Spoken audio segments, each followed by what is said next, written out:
Good morning, ladies and gentlemen, and welcome to the staff meeting for August 16th, 2022. This time I'd like to call the staff meeting to order.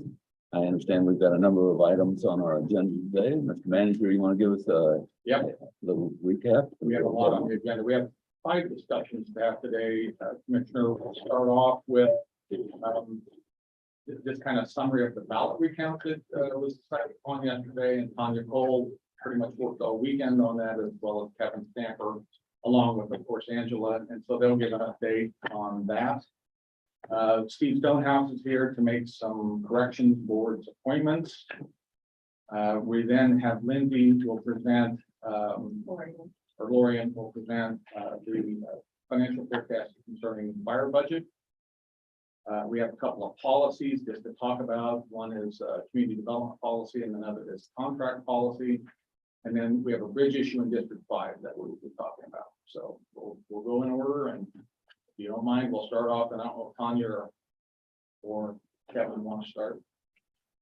Good morning, commissioners. So I think you are aware and you understand from Angela Cadillo last night that she received confirmation that we are one of the counties that will be doing the recount on the constitutional amendment.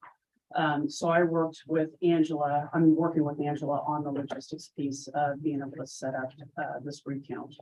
So we have confirmed the location for this recount will be at the Extension Center. We have the Extension Center from today through Sunday. And so what she's doing today is basically setting up all the logistics portion of that. My understanding is she's going to set up the recount starting Wednesday, and that will go through Friday.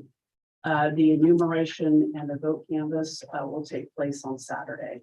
And so what I'm working with her today is setting up the transportation for the ballots. And so we'll get a truck for her on that. Also setting up security so that she'll have 24/7 security at that location. And then what she is working on today is securing workers for to do the count. My understanding is that she wants to have 200 electional workers to do the count. She has secured, let me back up, the teams have to be teams of 2 that are doing this recount, and they have to be a bipartisan team. So she has enough Republican election workers, and so now what she's trying to get are the other bipartisan teams, so Democrats, unaffiliated, Libertarians. So we're trying to get the word out for her to help with getting those election workers. And so we're working on that today to help her with that. She's also trying to get the word out to get those election workers. But as far as logistics, we should be able to get right in line with her and get her set up to get those, to get the voting counted started on tomorrow. And Kevin, I don't know if you have anything you want to add. I know that you've been working with her on the legal side of that. Not really. I mean, the governing law on this is 25/3107. Basically, the election commissioner is in charge of appointing a special election board. Since we haven't had one of these in over 30 years, where the recount was directed by the Secretary of State, the procedure is basically that once we have completed the recount, we're allowed to apply within 60 days. As long as we provide all of our records of the direct cost of the recount, and we can go ahead and apply for reimbursement. So that's How much bond is posted? I don't have that answer. I don't mind. Well, we kind of need to know whether it's sufficient to cover our bonds. They would have had to have posted enough of a bond to actually cover the actual cost. Okay, well, can you get the information and pass it on to all 5 commissioners? We'll give them bonds? Secretary of Just State. Also, when is the canvas and where? My understanding from Angela, she wanted to have the canvas at Extension Center. The time, I don't know on that, but I will get with Angela and see. if And there's Saturday, Saturday. right? Correct. Saturday, I just don't know what time. Okay, we have to use the exact same canvassers as we had during this election. I did talk to Sheila Tigard, and she's not available this weekend. Right, so we'll be down to 4 canvassers. I have something at 2 o'clock. So if possible, if we can do it in the morning. Okay. I'd prefer to do it first thing in the morning, at 8 o'clock or something like that, because I've got something that day also. Okay, let me pass on the English. I plan to be there. Okay, anything else on the recount? I don't have Any anything. other questions? Just how many people do they need still? Are they still looking for volunteers or low paid volunteers, I guess? Commissioner, I don't have the number on how many she's looking for. The only thing I can tell you is she was looking for 200. It has to be, half bipartisan. So I understood that she had enough Republicans, but Okay. so I would say probably 100, but I don't know that number for sure. And I did hear, I think it's probably wrong now, the way I'm hearing this timeline today, but it had said earlier, Wednesday at 5 PM was the deadline to have this completed. Is that's that's no longer correct? So my understanding is that the timeline changed with it changing that it was only by certain counties is my understanding. So, yeah, and that changed to being able to be stretched to Saturday. All right, very good. But my other question would be this. I know that in the past, the observers of the canvas can't get very close to the ballots, can't really see them. There's no identifying information on the ballots. Considering they're putting up with this much money, can they get a little bit closer? They can actually maybe, but not allowed to touch a ballot. Are they allowed to get close enough to actually see them and actually observe, if you will, to their satisfaction? They're going to spend a lot of money in our county to see this done. I want to make sure they're satisfied they can actually see it, rather than just being, across the room type of thing. I'd like to make sure they have reasonable access. Sure. Let me get with Angela on that answer and get back to you. All So right, is there something written in the statute that says how close someone can be? There isn't, yesterday we were talking about the logistics of that for observers, the press. These are open meetings, so they are allowed to attend. We're not going to be in a position where any one individual could go ahead and observe the actual ballot and record it with, say, a camera or something like that. There would be some separation that I think we talked about, putting up a barrier or a rope or something along those lines. It was within 6 feet of the county date. as long as they have, as long as they visually see that they're doing their job, I think it's a reasonable request to let them be closer to actually see it, because I don't want any more controversy that something wasn't done correctly. So anyway, I think it's a great plan. Thank you for putting that together. Okay, any other questions from commissioners? All right, Steve, you're up.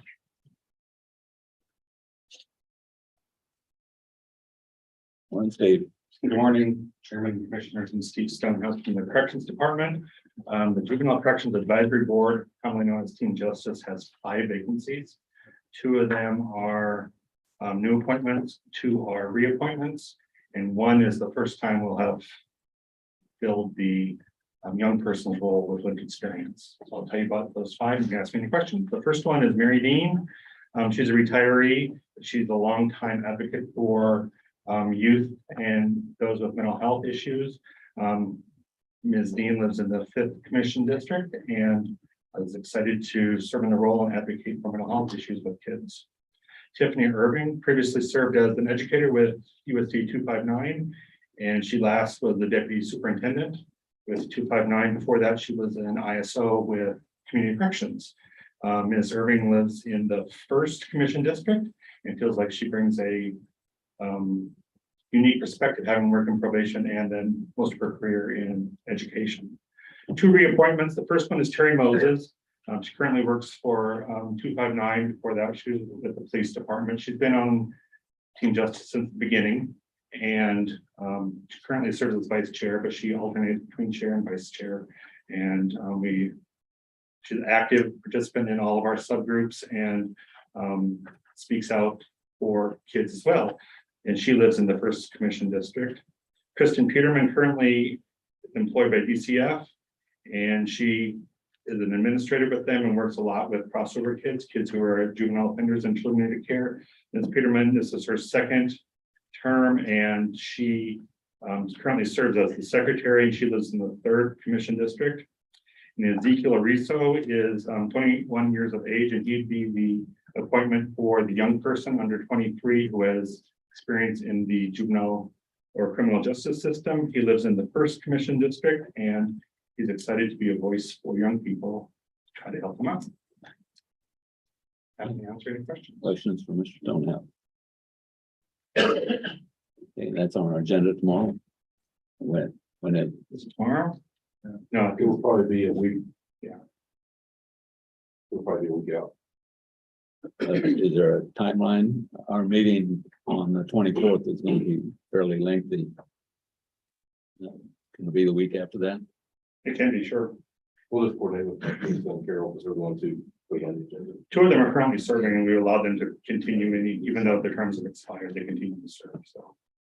So, thank you. Logistically speaking, and wait till September. Yes. Very good. Thank you. Thank you. All right, Mr. Manager. Lori? Your turn.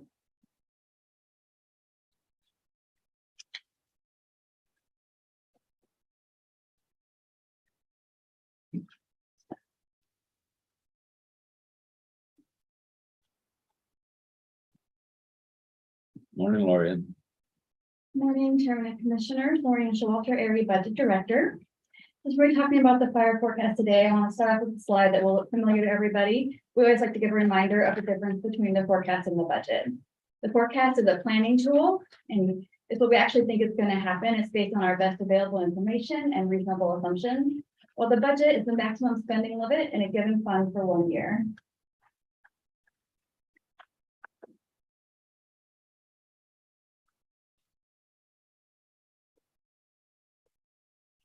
Come on, Cole. Sorry, Joel. No pressure. I think if you turn off the presenter view, it'll let you do what you want. I had this excitement in the finance conference room. I've been through this. You can turn off the presenter view. Yes, ma'am.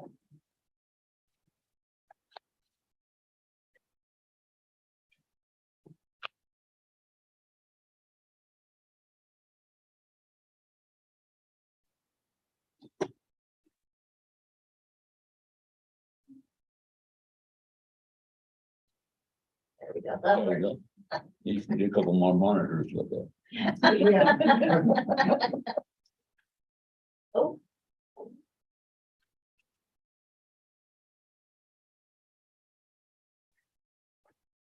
My pleasure.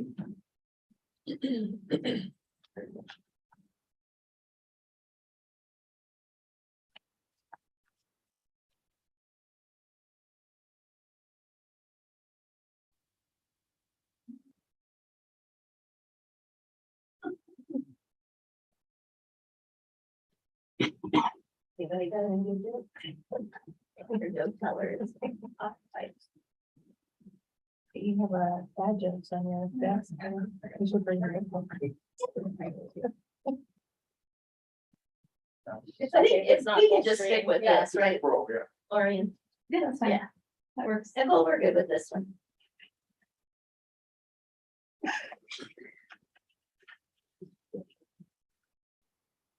Okay, now you're- Yes, like. Thank you very much. Okay, so this chart shows the assessed value growth in the fire district since 2003. As you can see, it has been pretty volatile. And there's uncertainty in these values. This is why we estimate our assessed value increases fairly conservatively, and you'll see those numbers in a few slides. For what's actually included in the forecast, we do plan for all current services. We have the implementation of the STEP plan based on the HR proposal. We have the annual station relocation remodel payment of 0.4 million per year. The current vehicle replacement plan is included in all years of the forecast, and there are a couple of technology review board projects that are included. This year, we have the public safety record system, and then starting in 2023, there's the iPad replacement cycle. As for what's not included, we don't have any funding for alternative pay models or any new programs, any future annexations by cities, or any legislative changes that might occur. For our key revenue assumptions and our assessed value increases this year, we had an actual increase of 2.7%, and our estimated increase for 2023 is 5.7%. For 24, we have a decrease of 3.5%. We have 3.8% in those outer years. We have kept the mill levy rate flat at 17.889 mils, which is that amount we've been targeting for the last few years. Charges for service, we have some slight increases built in, and these are mainly the fire protection fees, inspection fees, and hazmat response charges.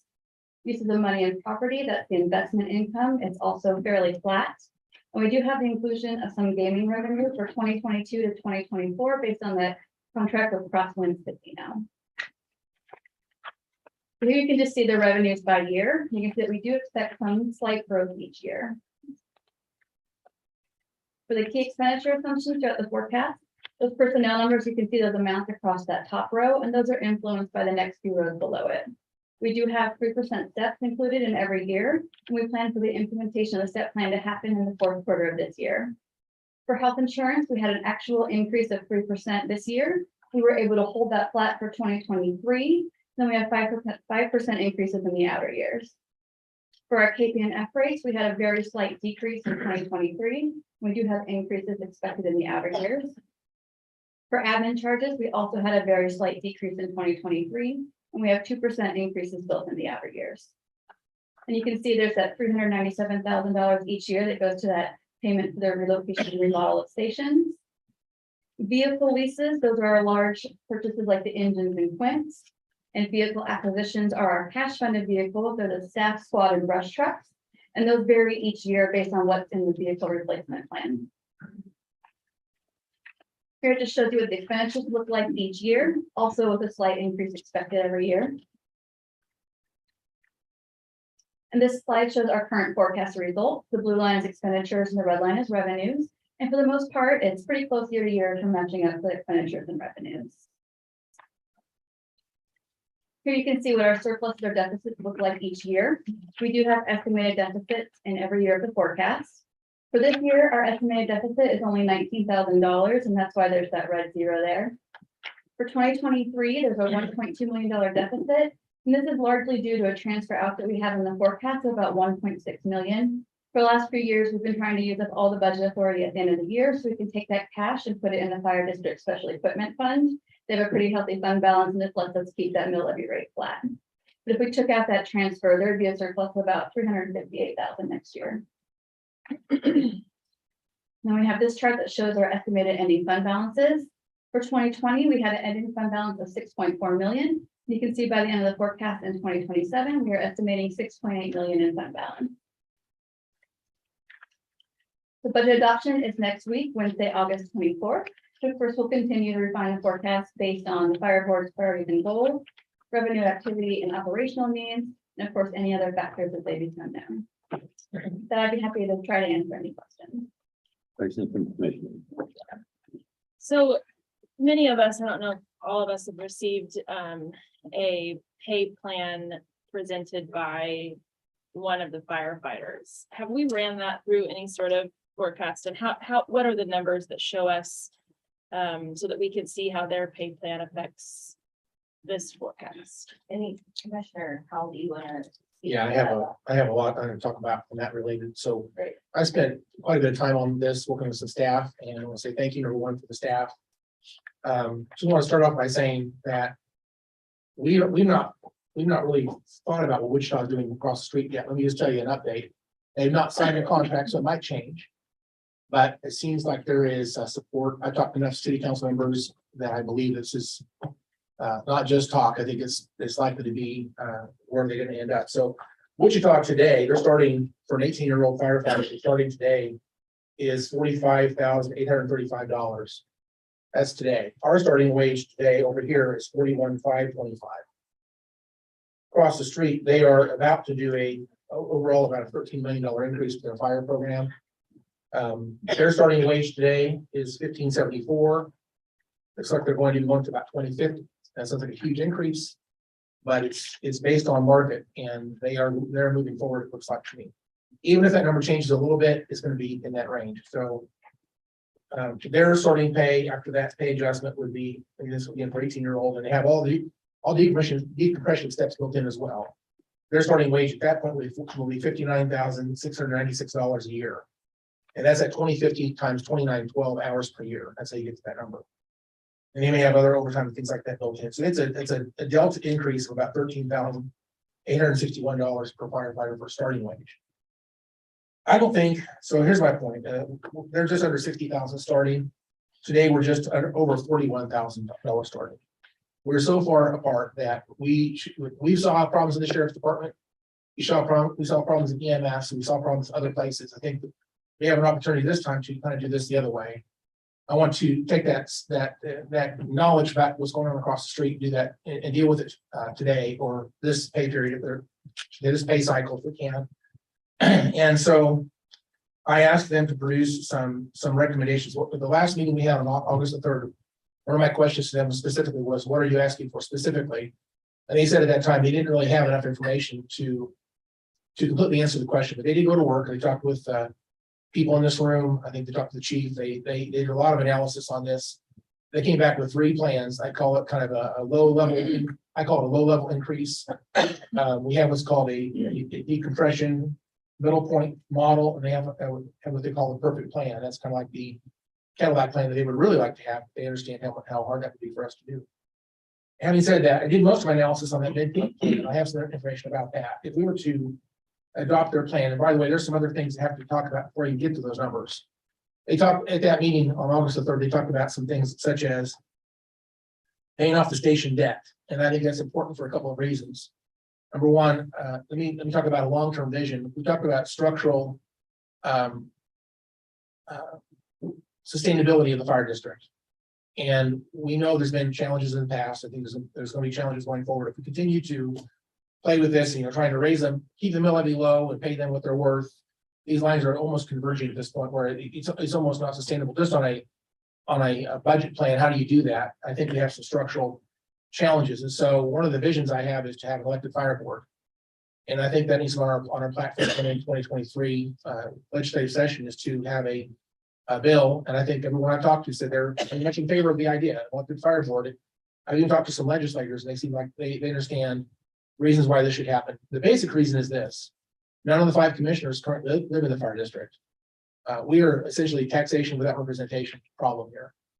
And so to move them to an elected fire board, it gives them authority to set their own budgets and to self determine whether they want their taxes to go up or down or find efficiencies or whatever. So that's the ultimate vision, of course, is to give the fire district that authority. But in the meantime, I have the idea of doing what I call steering commission or steering committee, whatever word you like, steering council. Right now, I've used the word steering commission. It's in a resolution I'll present to you in just a minute. And Justin, you want to pass that out? That'd be great. If you have that. I'll just talk about this generally as we move forward here, but the pay plan I'm going to get to in just a minute. It does talk about a number of things. It does anticipate a payoff of the fire district. And again, moving us towards the setting up ourselves for a transfer to a elected fire board. Not having debt in the fire district is a key piece of that. And so paying off their debt today or this year gives us a chance to actually have a more serious discussion about elected fire board. So I looked at the numbers here. They have about 7.2% and $7.2 million ending balance this year. Pay off their debt with about $3 million. It still leaves enough ending balance for us to do pay adjustments this year. But again, the number one reason we would want to go ahead and do this, I think right now is just gives us legitimate talking points to have an elected fire board. Second to that, they also asked in the August 3rd meeting to do some administration separation between the county and the fire district. In other words, let the fire district provide their own HR, for example, to have their own bank account, to provide their own budget, their own CFO, their own attorney, to get their own medical care, everything you talked about. I call that, this is going to sound like a bad word, but I think you'll understand what I mean when I say this. I consider this to be like divorce papers. Right now, the county and the fire district are so intermingled, it's hard to separate the two. So the second resolution, you can pass that out too, will be a separation of the district, the fire district, and the county itself. And this one is more scary. This one is one of those things we might want to potentially sit on this for a year. I'd ask the fire district to weigh in on this a little bit. But sit on this one for a year, potentially let the steering committee or steering commission determine whether this is the best direction for the county or not. If we decide to go in this direction, though, it would be my goal to see this, the establishment date that's in the resolution I just had handed out is the end of this year. So January 1, we would be essentially divorced county from the fire district. They'd be on their own. That may be a little bit too quick. They need some time to do some analysis and some planning. So we might need to push that date back. The next logical date would be January the 1st of 2024. So that might be a good goal date if we decide not to do it this year. But that would be a good goal. I think this is a great document. By the way, my kudos to Jonathan Wagner and his office. A lot of his people. Let's see. What was the other guy? Kurt. Yeah, Kurt did a lot of work on this as well. And of course, Mike Pippin's been working on this as well. So the council's office has done a tremendous job writing these draft resolutions. But what this would do, again, I think it's a great document. We might need to massage it some. I'm not saying it's perfect, but it's a good starting point for discussion. And again, my goal right now is to move us to separate the district from the county, to pay off their debt and ask for legislation that moves us towards an elected fire board. That's the restructuring that we really have to move towards at the end of the day. And so those are big pieces. Some of the little pieces we talked about was we have 5 Class 2 cities that are serviced by the fire district. To give them ownership of those districts, it means that we put their name on the station, put their name on the trucks, let them associate with those communities that they serve. The other 9 fire stations are in the unincorporated. Take that back. The other 4 stations are the unincorporated, I guess. They have 5 Class 2 cities. That's Park City, Mays, Goddard, Bel Air, and Hayesville. So let them have some pride and ownership by having their names on the stations and on the trucks. I think we're already moving in that direction. I think that was done administratively somewhat by the chief, and I think that's a good idea. We want to make sure we move, we try hard to get safer grants. A lot of fire departments go for safer grants. We've not done that in the past. I want to make sure we understand that safer grants is a good idea, and not to be bullish and trying to go and get those safer grants. I want to make sure that I want the fire chief to be reporting. This is a really question, I guess. Does the fire chief right now report directly to the county commissioners? Yes, he does. Let's clarify that, make sure everyone understands the fire chief does report to the county commissioners. That's just one important point to note, because I think there's been some confusion on that in the past. So I want to have a much better relationship with the chief. I want to see him a lot more often and talk with him more one-on-one than I have in the past. So back to the resolutions. Again, I'll talk about these in detail in just a minute, but back to the Commissioner Cruz's question. Doing some forecasting based on everything we know, and I want to say thank you to Lindsay and her staff. They've done a lot of work on this. So again, if you pay off the debt, that's one option. So she has 2 scenarios: one where you pay off the debt, and one where you don't pay off the debt. And there's what's called the HR plan, which is what Sheena just presented a minute ago. We have a low plan, which is what they're probably going to be satisfied for now with. And there's the compression plan, which is really I think they would really like to have the compression plan as is presented there. That's really my goal, is to present that, and I would like to support the compression plan. The perfect world, I think we all agree, is probably a little bit too spendy, so we're probably not going to get there. And so this one here does not show the payoff, does it? This one does not show. It does show the payoff. Yeah.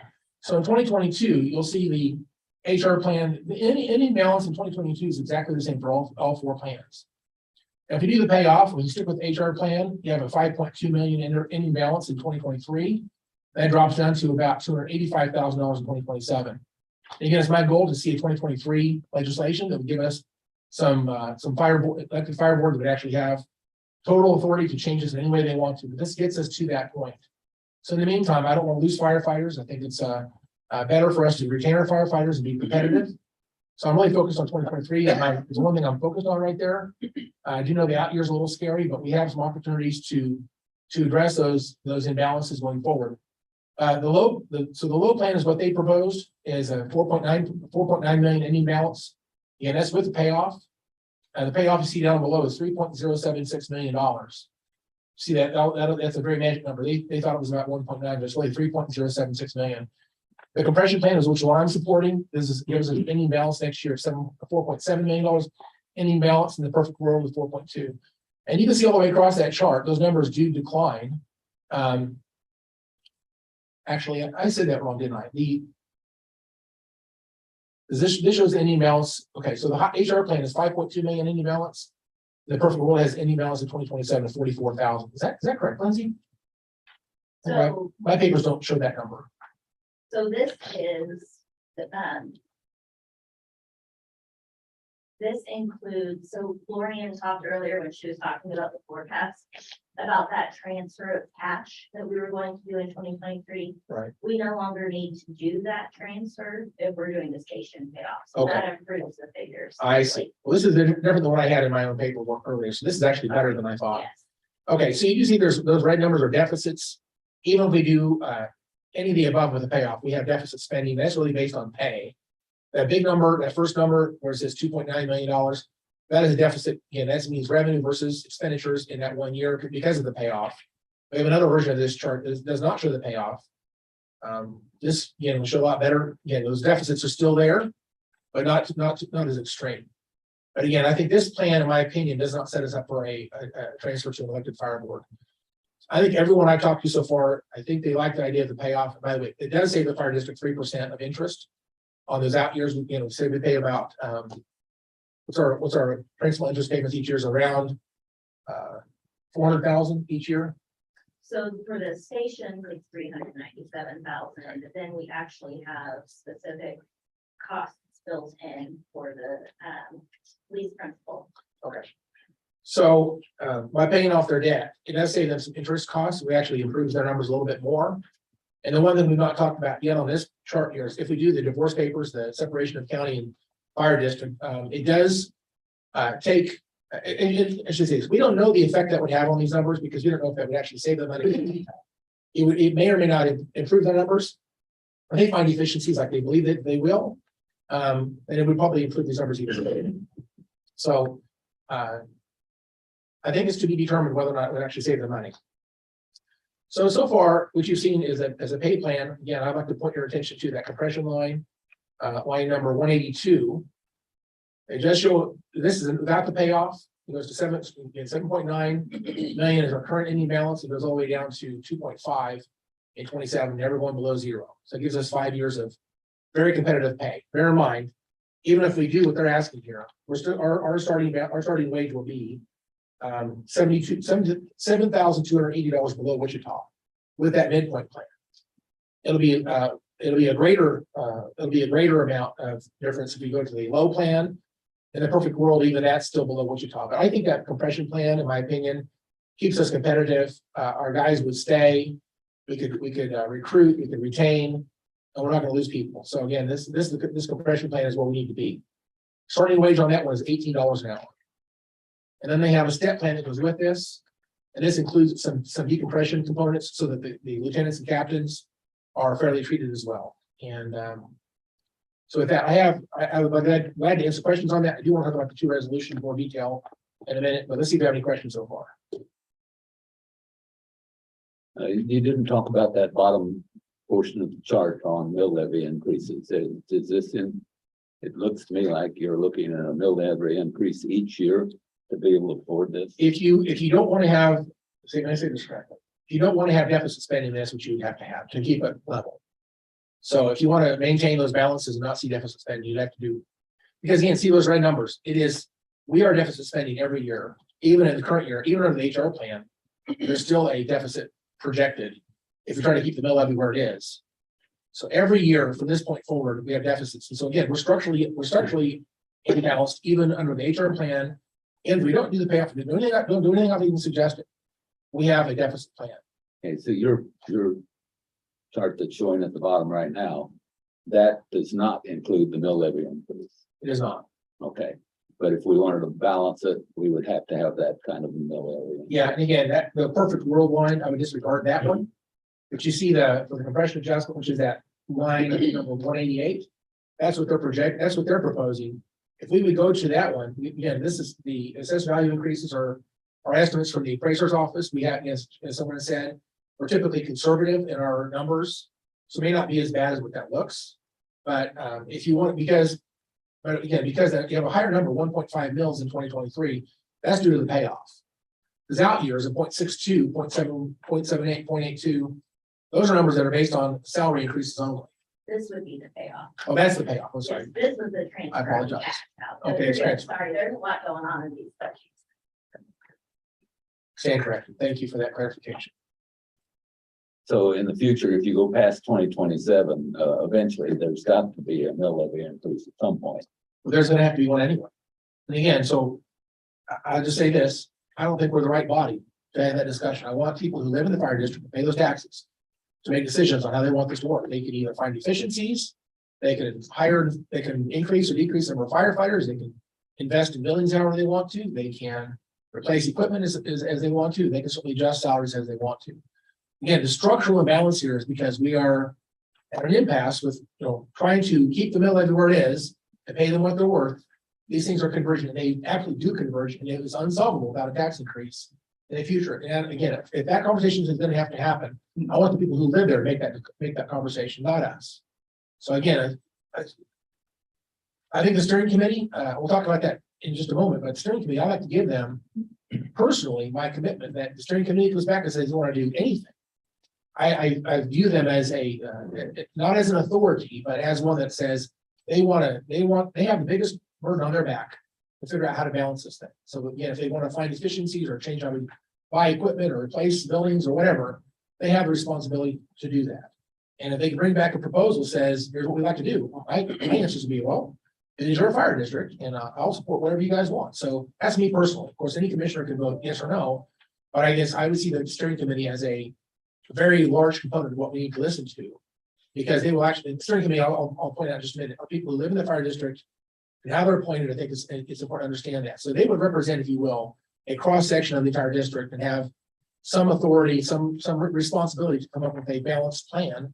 Or again, if their plan includes a tax increase, that's for them to ask for that. So maybe taxing themselves if that was to happen.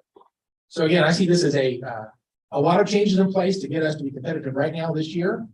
But ultimately, my goal is to hand this off to the elected fire board. And so we don't have any problems in 2023 or even in 2024. We're not insolvent, again, without a tax increase at all. We can get through the next few years regardless. But it gives us some time to keep our firefighters from leaving and to be competitive in the meantime. Questions from the commissioners?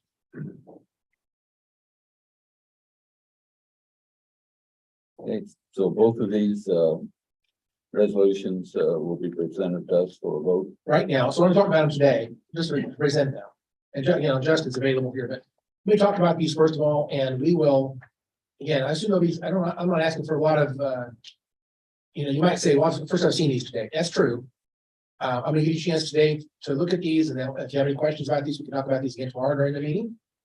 And then next week, if you like either one of these, I'd like to see us contemplate potentially a motion for adoption.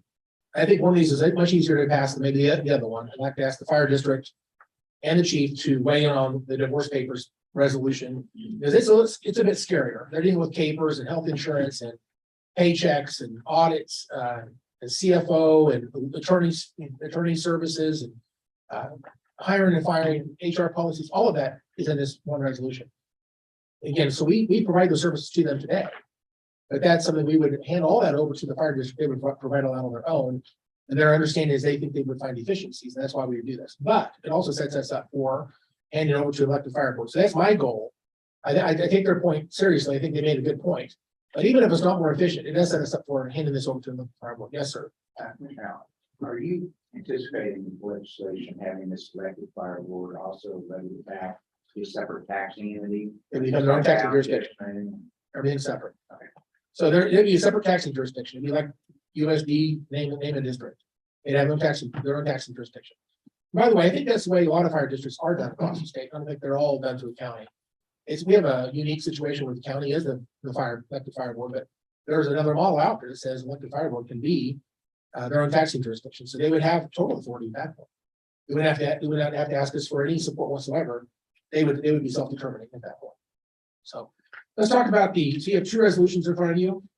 Let's talk about the one that's entitled a resolution of the Board of County Commissioners. It talks about the steering commission, the last two words in the heading there. And as the whereas is there, but down to the meat of this, the composition would be each of the five class 2 cities I just named earlier.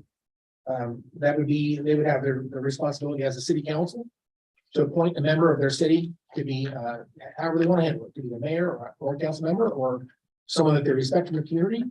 My assumption would be they would probably live in those cities, but that's not a requirement. They can appoint anybody that they want to. All the requirements, they have to be someone who does pay taxes to the fire district. But that city would have responsibility of making their own appointment to those 5 positions. And there's 4 more positions that would have to be appointed by us. We've go through the normal process of advertising those and letting people apply. And credit should be given for people. Again, they have to live in the fire district for at least 2 years or own a business in the district for at least 2 years. And they would have to, those 4 members would have to be unincorporated, that was not in one of those 5 cities. They would have to be one that pays those fire district taxes. And we would give extra credit for someone who has section C there. It says, let's see here.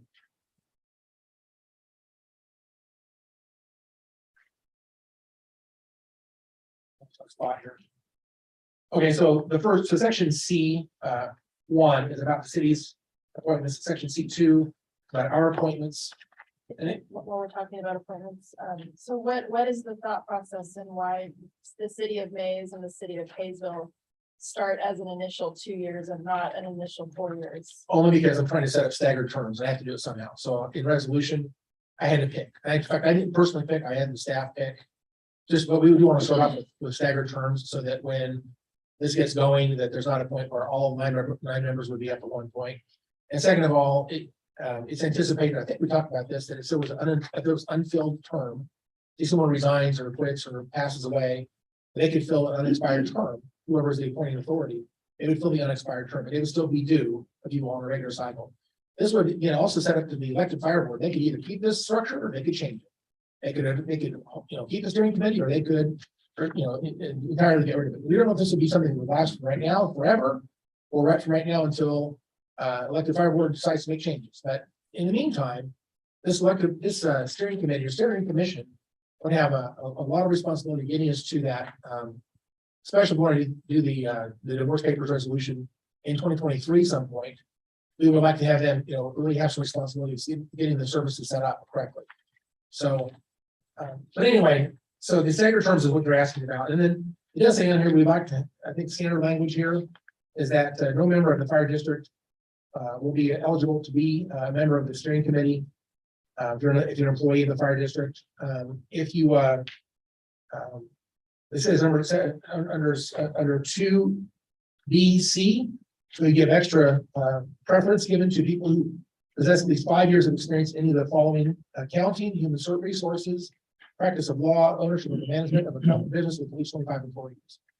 And then finally, we want to have some diversity. So it says in number 5 there, that shall reflect the diversity of the community comprising Sedgwick County Fire District number 1, including but not limited to the diversity of sex, race, and age. So they could add to that if we feel like we need to add to that one. And then let's see.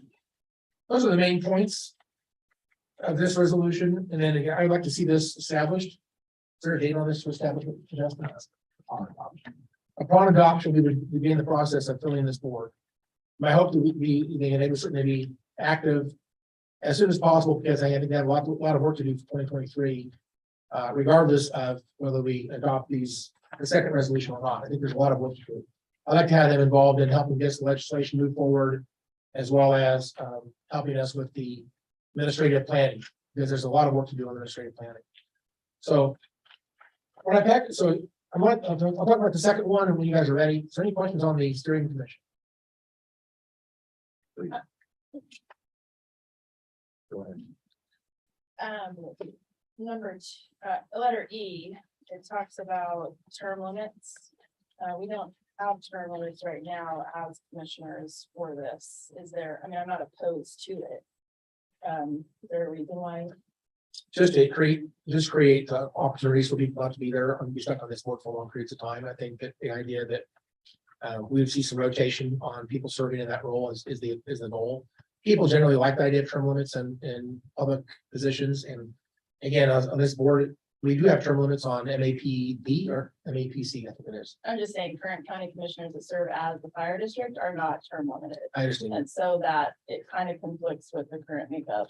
You can keep it, or you can make a motion to, or you can make a motion to get rid of that, or we can work behind the scenes and produce another draft without that in there if you like. But I like the idea of having term limits in this. That's my preference. I asked for it. That's fine. Okay. Any other questions on this resolution? Please. Thanks, Commissioner, for all your work on this. A lot to unpack on this now. Yeah. And I did not see the plan from the fire department employees, so all those numbers are kind of brand new to me. So earlier there's 4 components here going on today, right? Earlier we had the presentation from Lorian, that had nothing to do with pay. Is that right? Well, it includes the HR set proposal that commissioners, I think, were reviewed on last week. That's correct. It includes a staff plan, Commissioner, that basically was set into motion a year ago when we wanted us to move them to a staff plan. Okay, so HR has been working a step for a year now. And then we have the employee plan. that you've addressed, that I really need to understand that much further. And then we have a steering committee proposal. And then we have a separation of the whole department. So there's 4 components to the fire all sudden. Yeah. That's why I wanted to give you a chance to see it today, ask your initial questions. We can talk about this again tomorrow. You have time to read these more thoroughly. And then I assume next week, if you have other questions, or if you have to meet, if you want to meet between now and next week, we can do that. I'd like to- We might need to meet again. Are these 5? There's 19 cities outside Michigan, and are these 5 in agreement with something like this? It's very dramatic. That is steering. So are these 5, has anybody talked to any of these cities, these mayors, these managers, anybody? Well, I've talked to people who live in those areas, and they're unhappy. They have expressed their unhappiness with the fact that they are provided a service they don't seem to have any voice in.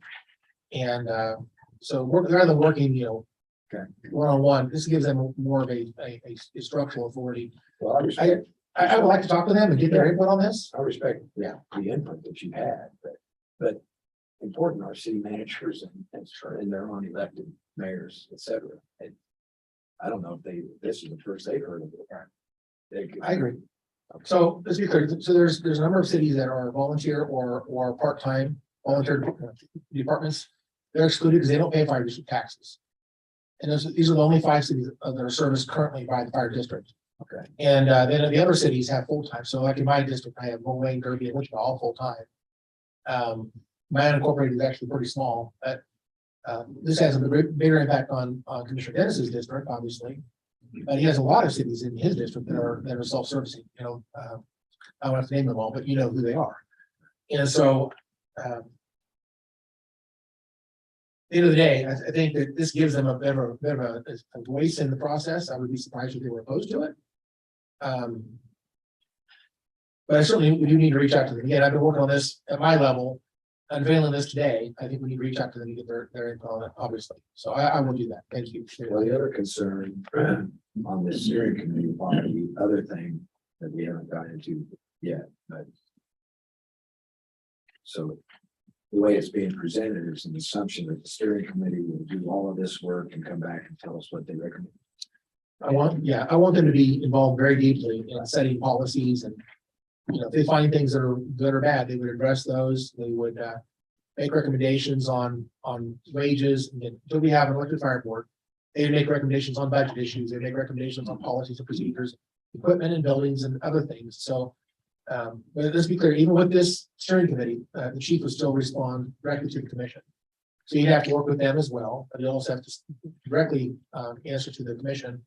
So the chief's got a challenging job already, but it might be a little bit more challenging with this. But at the end of the day, having the fire district have some voice has been an official recognition of their voice. I think is what we're missing today.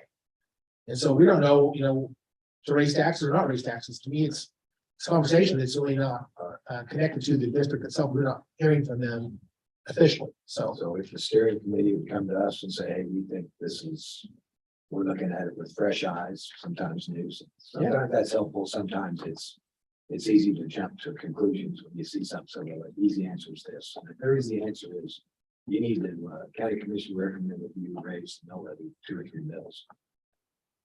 they might come back and ask for that. We'll see. But at the end of the day, We have to decide if we want to raise the taxes. Correct. 2 or 3 mills. you have to tell your district, the people who live there, that you disagree with what they're telling. They're on it. They're just appointed steering committee, not elected. They're not elected, that's correct. So nobody, any citizen would be upset about raising the mill levy based on the steering committee. They won't care who the steering committee is. It's this commission that has to make that decision. Until we have an elected fire board, you're absolutely correct. Again, I know they make recommendations. And we follow what they say, and it may be politically difficult in some cases to do that. I do think that the citizens that are served by the fire district need to work through their steering committee to get their policies and recommendations correct. So they would have a lot of responsibility to bring back, if you will, recommendations that are grounded in a big voice of the district itself. Right now, we're missing that, and I think it's very important until we have elected fire board to have that voice officially created and have official recommendations from a cross section of the district. Right now, we don't have that. So I hear what you're saying. Ultimately, if they say we want a tax increase, it's gonna be a hard vote. I get that, but I would have a hard time saying to them, no, because, you know, it's not my taxes. I don't live in I don't service my fire district. I want them to say, if they want it self-determined, the ultimate way to do that would be with an elected fire board. But until we can get that in place with legislation, it would be needed that we would, again, have a steering committee and give them, I would give them personally my personal commitment that I would want to give their recommendations extremely serious weight, whatever that means. Each commissioner, we do this how you feel different. But I want to essentially give them my thoughts that whatever you guys come up with to fix this long term, I'm going to be supportive of the steering committee. And my last question, and thank you for letting me have a few minutes, is there, what is your confidence level that the state of Kansas will allow us to have this independent? I think we have a very good, everything I've heard so far is that the issue of taxation with the representation is a really solid argument. And right now we've got a problem. We can't structurally solve this, and we're disconnected from the taxation issue. And I think it's not fair to those folks to get services from 5 people who have nothing to do with living in that district and paying those taxes and receiving those services. It's just it's a solid argument. So I've talked to legislators. I believe I've got support. You mentioned that other jurisdictions in the state of Kansas are already doing this. Yeah. So if that's already legal under the law, we even have to go to the state to get approved. We can look at that. I think that's probably some special fire district, maybe in Johnson County and some other legislation that doesn't cover it. I think we need special legislation to work these out. Do we go in through our urban area designation or is it separate? I'm not sure what fire district has that urban area designation. I think that's the county. I think we just need a legislative amendment, fire district statutes that apply to the county. Commissioner Cruz?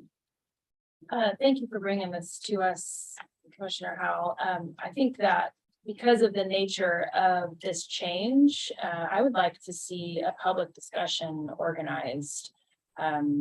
Because this is a really significant move. And I think that, you know, whether people show up to the meeting, I think we still need to give the opportunity for the public to weigh in and hear everybody's, you know, May's, here's Goddard's thoughts, and Park City, here's May's thoughts. I think I'd really like to consider that because I think it's important to talk about this outside of this room and outside of this presentation because of the significance of this change. In addition, I mean, we're kind of, if we're going to be electing a whole new body of folks, I mean, that's a pretty big deal. So how can we organize that? What would be the time frame that we could organize that? That's very important to me as someone who has 2 cities in this mix. That needs to be done, in my opinion. Let me break that question down. So the first part of this, of course, is the pay table that I proposed today would be replacing what Sheena has proposed. Whether we do the pay up or not. So the least amount of change would be simply replacing what you've been presented by HR today. Or HR today with another pay plan. We can do that independently of anything else we talked about. It does set us up for structural imbalances. We already are structurally imbalanced already anyway. It does make that more difficult going forward without something else in place. So that could be step 1. Step 2 is the discussion of the payoff. I think we have to decide whether we're going to do that or not. That's simply a decision we can make. But again, I argue that it saves the district 3% money, and they actually have anything else to do it right now. I don't see a reason to push that off personally. I think we should do that. I think we have to deal with that on August the 24th, make that decision. So it's next week. So we have to look at this carefully, and I think that's a decision we should make. So both of those decisions are really imminent to passing the budget on the fire district. The steering commission, we can do that after that date. We don't have to do that right away, but I do think it's important. So we can push this off a little while for some meetings to discuss this. Although we've got advisory boards and all kinds of things that are maybe less substantial than this, what we're doing right now is asking the fire district to have a voice. I don't know, and again, I've read this a lot. I think that it's a pretty good draft. I think we can make it better, but I think if we decide to adopt this, we decide we need to make a change, we can always amend it later. I mean, there's no such thing as a perfect document. At the end of the day, this gets the ball rolling. And I would like to see us go forward and get that sooner than later. And then the last one, we haven't talked about it yet, but the resolution on the separation of administration duties. I'll talk about that in just a minute, but this one could be pushed off indefinitely. We need to order a year. I think it's important to understand that this is needed. Also, and I think there's a lot of value in this, even if there's not efficiency, there's a lot of value in doing this. So I talk about that in just a minute, but at the end of the day, the importance of getting the voices from the district as it relates to pay and payoff. I don't know that there's a lot of reason to have a public hearing on those necessarily. I do think we have a public hearing on the budget next week anyway. August 24th, 9 a.m. is a public hearing already planned. You want to have a separate public hearing on the resolution that creates the steering commission? We can certainly do that. I recommend that needs to be done outside of a regular meeting. Set that up somehow, Mr. Manager, that if everyone thinks that's a good idea, we should do that. I don't want to delay this a long time though, because I think we need to get this going pretty soon. And the issue of the separation, maybe we can do that at the same time. Again, if the fire district decides they want to push this off, we can actually get more serious about this when the steering commission actually is active. Once they're impaneled, they might have a bigger role to do on the separation of administration duties. So we have to see whether or not this one needs to have that discussion now or later. I knew the steering commission is obviously more urgent. So. Actually, do you see any ripple effects with any other departments like EMS or any other groups that might want to change their stuff after we make a significant change to fire? I think anytime you make a pay adjustment in one part of our organization, there's ripple effects because people compare their wages with others. That's always a challenge. You know, when we raise the sheriff's pay, the deputy pay, ripple effects. Actually, to the Wichita Police Department have ripple effects of that. There's problem, you know, when you make a pay adjustment one spot, there's adjustments. I should say there's ripple effects that propagate out from that decision in every direction, both intergovernmental as well as even outside our own government footprint. So yeah, there's ripple effects. There are, but again, at the end of the day, let me ask you this question. Do we think there's any way you could possibly retain our people at $44,000 a year, when we start making just under 60? Well, That's a problem. Have we seen that that's what they're getting yet? Is that finalized? It's How not. do we know that that's where they're gonna They've be? negotiated, going on 4 months of negotiating pay, and again, I talked to enough city council members, I can see that they're gonna be right there. That's where they're gonna, they have not signed an agreement, but it's imminent, and their next agreement's for 3 years. I don't think there's any way it's gonna be substantially different than that. It's gonna be in that range, and so if they're starting people across the street, just under $60,000 a year. Our adjustment here is roughly 6.5% pay raise across. That's an average number. It's not really, it's not exactly that number. It's around 6.5%. And I think they're making arguments that we are underpaid and provided a market study to make their point. I think that was legitimate. And if they're going to be going from 41,000 to 44,000, take that back. Under our proposal, 41,000 to 44,000. That's roughly $3,000 pay increase. It's not going to solve that problem, and we have a problem. So we took the sheriff pretty seriously when he came and said we have an emergency, 114 deputies down. The fire district doesn't have a lot of people down right now, but they've not made their huge increase. When they do, where do you think firefighters are going to come from? They actually do. I've had people tell me in our own district, they're lieutenants and below. Every one of them says, I would leave because I'd get more paid to start. And I've been here in 5 or 6 years. I would quit my job at Sedgwick County and go to Wichita because I would have. My starting wage would be more than what I make Sedgwick County right now. So we have a problem. And if we don't address that, we're going to have a real problem with being competitive. Can we confirm that with the city? I just hate to rush into a large decision if we're gonna be basing it off of what the city's doing without actually knowing what the city's doing. When did the city adopt their budget? Tuesday. The big four. Next They- Tuesday, yeah. Okay, so we'll have an idea what the city's doing. Well, I don't know that they will have their negotiations worked out. They have a pool. And I think those negotiations take longer than just what's in the budget. And I've heard it's a 3-year contract and they can front load or the increase Commissioner House talked about is over a 3-year period of what I heard, they can front load that and have lesser rates than you're going through, but I'll try to substantiate it. That'd be helpful. That is correct. I'm only talking about pay adjustments for the whole table is, I'm presenting this for 2023. Any adjustments to that table might happen after that, because we work on a year by year basis here. We could negotiate that in the following years. So when we're talking about our 2023 budget versus their 2023 contract, is that much imbalanced. And so we would have, maybe we're doing this larger increase today, this week, and we have opportunities to essentially follow the market in out years. So. Mr. Mayor.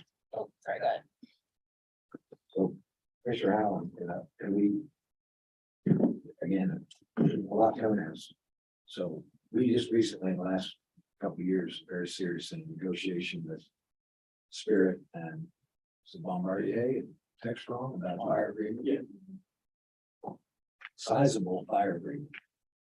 That incorporated into all of these things we're talking about, the three major employers in the whole city are in the fire district, and they're not addressed in any of this.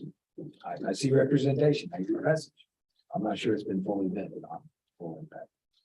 So what you're talking about is typically they do what's called payment in lieu of taxes because of IRBs. I call it pilot payment in lieu of taxes. Right. And right now, this proposal, as I've given it to you, is structured, it's financially imbalanced. But even an HR's plan is financially imbalanced. So don't forget that truth. End of the day, what I presented to you is no mill levy increase. The efficiencies that are going to make this balanced are going to have to be figured out by, hopefully by first the steering commission and even more likely the elected fire board. But you're right. On the front end, we are talking about in the out years, you're gonna have to do something. You're gonna either find some efficiency by getting rid of some of our footprint, maybe one less fire station, maybe some less staff, maybe less fire trucks. I don't know, maybe less calls, less service. You have to do something to bring the cost down or to raise revenue up, which would be tax increase. One of those two things is inevitable. It have to be one of those two things. No matter what. I get what you're saying, but what I'm saying is the representation by these cities, I get it. But those are the largest employers should have a say so in the plan. It may say it's fine, we don't care, I don't know. But I know when you're negotiating with them, it was some pretty serious conversations to get to an agreeable settlement contract, whatever for services. I don't know, Mike, I was there, and Rusty, and Tom. I don't know if you had that, if that has impact on this or not, but. Well, I mean, clearly it has an impact on fire revenue. Those agreements and discussions and negotiations add to the whole concept of fire revenue to sustain the district moving forward. So all of those numbers that have been, they're added to this, all of these numbers we've shown budget, those agreements are reflected in those revenues. So now, you know, if we move forward and it's a decision, and Commissioner Howell's right, it's either you're going to have to cut services or add mills. I mean, it's going to come down to that mathematically. Then I think that we bring those partners back to the table, maybe renegotiate or talk to them about what's happening. So, But those companies are not based on mills. It's a payment that we that's correct. negotiate. Commissioner Howell's right, it was basically just a pilot. Let's put a couple things. We may need to include in your at-large membership. Think about the at-large employers. Maybe we need to include one of those. Other thing, I think we need to carve out some people that live in the unincorporated areas. And we don't specify that at large. I wouldn't want every single one of them from a city. So as it sits right now, there's 5 members from the 5 cities.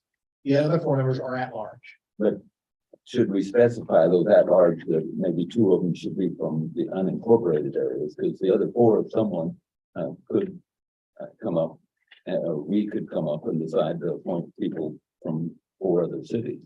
But so everybody in the Sedgwick County either pays fire district taxes or they don't.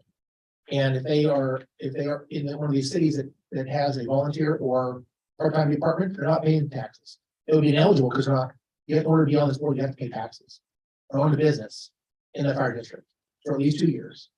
So whether you're a city appointment or an unincorporated appointment, you can't live in one of the cities that have services if you are not paying taxes, you're ineligible. So you live in Wichita or you live in Clearwater, No. you can't be I appointed. think that's my point. Take Tom's goal. He lives in a rural area, he doesn't live in a city. We need to carve some people out like that. Okay. That live in the district but aren't in a city, because we're protecting them also. Okay. I wouldn't want to see every single one of these people I see, okay. as someone that lives in a city. Okay, I see your point. So so what you're saying then is that the 4 at-large appointments happen to live in one of the same 5 cities Or They would have- any city. or any city. Well, if they live in any of the other cities, they would have to pay, they have something else in place. I see what you're saying though. In order to pay fire district taxes, they can't live in a city that's already got covered. So unincorporated, or if they live in one of those 5 cities, it would be paying taxes, but you'd have overrepresentation of the cities, for example. Mhm. So I think that's a friendly amendment. I would like to see us amend this. Justin, whatever He's you. over there talking to Rusty. So I'd like to amend the makeup to include a line that says the 4 members at large cannot. Okay, maybe that's too many. Let's just take the general. 4 members, the members at large cannot live in any one of the cities that's already represented in the first 5 appointments. We could probably add a line that says that 1 or 2 of these could be represented by payment in lieu of taxes. Employee, or something like that. Item C2. Where you talk about security committee appointments by the Board of County Commissioners.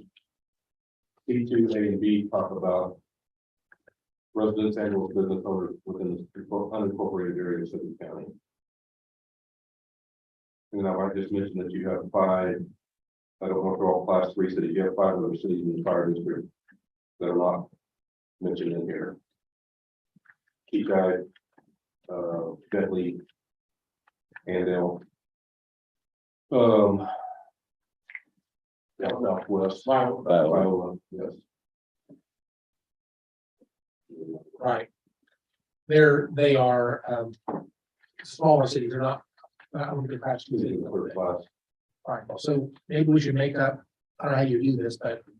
And the diversity of representation is one of the key parts of this. And I started with something I thought was good. I'm certainly willing to change the makeup. I think if you got a board that's too large, I think it becomes ineffective, but. I think that to change the makeup from this 9 to something slightly different. Would be okay. If you want to make any friendly amendments, I'm certainly willing to work with you and contemplate some changes to the makeup. But whether it be, those other cities you just mentioned are smaller cities. And, so you add up the part-time volunteer, the smaller cities, class 2 cities, plus the full-time departments, you get there. That's how you get there. So everybody then has, for those folks that are paying taxes to the fire district. Again, if you wanted to give preference to someone, maybe a couple of appointments that lives in one of these other cities. Maybe that'd be a good line to add. And so if someone lives in one of these other small cities, then it has also has other criteria, you give additional preference to them. Maybe it'd be another way to add that, so. Okay. I've had the advantage in the fact that Commissioner Howell has talked to me about this a couple of times, so it's not brand new information for me. I know it is for a number of you.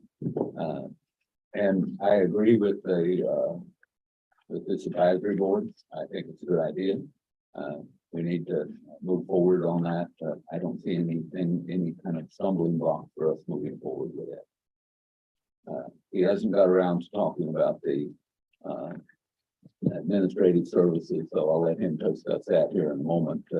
But I am supportive of his plan for the administrative services. He did mention us looking at our legislative agenda to see about forming a separate fire board. And he has talked to me about that, and after mulling it over, I think that is a good idea also. So I would support putting that on our legislative agenda here for going forward to January. So I want to see if there's any other questions on the advisory committee before we move to the next area. Commissioner Cruz. I just want to make sure that we're clear about our at-large appointments for the commission as a whole are classified as age, race, gender, and geography. So when we talk about diversity, I think we have to make sure that we have those 4 categories so that it's not just we're classifying diversity as we have multiple people living in different areas. That would be the geography portion. So I want to make sure that we're all clear on what that actually means. Because it wasn't written in here. You have age, race, and gender, but you didn't have geography. So I think that. Does that make sense? It does make sense. By the appointments, I think that I've tried to make it diverse, but I think your point is well taken. Problem is, county is a very large county. And the unincorporated areas that are serviced by the county. If people live across the street from each other, that probably wouldn't be what we're looking for here. So, geographic diversity would be great. I'm trying to separate this idea from, district appointments, because I don't think that's what I'm after here. The districts are vastly different than each other. If more appointments have to live in a particular district, I don't know if that should really matter. What really matters is that they represent other parts of, they bring other elements to the table as to why they're on that, why they get this appointment. So to me, it's not so much exactly the, the exact address where these people live, but basically what do they bring to the table? They have some skill set, some background, they've got roots in their community. To me, those are the things that really matter. And I do see your point. If someone lived, across the neighbors, they both know this board, that might not be what we want here. So geographic diversity, I don't know how you put that in there. I mean, open to some suggestions. And I don't want to be district appointments, and that's not what I'm after here. But how to do geographic diversity, I guess I won't be the idea. I think that phrase could be and added in there, because Commissioner Cruz is right, it is in the policy, and the reason it wasn't included in this draft was because you got very specific language about where some of the appointees need to come from, whether it's unincorporated area within Sedgwick County Fire District #1. And so it limited the pool of people to the way that, in terms of where they had to live or have a business, to where geographical diversity was not as available, just because there are limitations in terms of respect to the fire district on this. We could add it back in there. I mean, it's a general, rule that you could follow. The policy or the resolution does refer to the policy for a large board and in general as well. So we could add it back in there. I don't think there's any harm. Thanks. We're not taking any action today on this staff meeting. But again, this is something we will mull over, and I'm certain that he will bring it back up on the 24th. For tomorrow. And so if you have some ideas on what you want to change on here, I would ask you to please bring those ideas for a public open discussion amongst commissioners to make this better tomorrow, if you can. We can do it again on the 24th, but I'd rather get those ideas out there tomorrow if possible. So we have a clean draft we can share with everybody, and hopefully we have a more likelihood of actually being adopted on the 24th. If we can, we have to push it off. There's a larger, maybe a public hearing type of meeting, we can do that. I would encourage folks who are interested in this to attend our meeting on the 24th, or for that matter, that's out there publicly right now. Could we share this in a way that the community can get their hands on a draft today? There's already put some websites saying there's our current draft. Maybe try to draft A or something like that, and get it out there for people to look at. And if they wanted to attend our meeting tomorrow and speak to the resolution tomorrow, I would welcome that as well. So let's do that. Get on the website, and so the public has access to it. I would call the cities that are the class 2 cities, let them know that there's an opportunity to please read this and be aware of it and speak to it. If they have concerns, they can call me directly, or any commissioners for that matter, or they can attend our meeting and share their ideas that way. So again, the idea is to get this out publicly. Something like they're usually with the fire district themselves think about it. They've not seen it either. I've kept this to myself somewhat, because I want to make sure that the commissioner saw it first.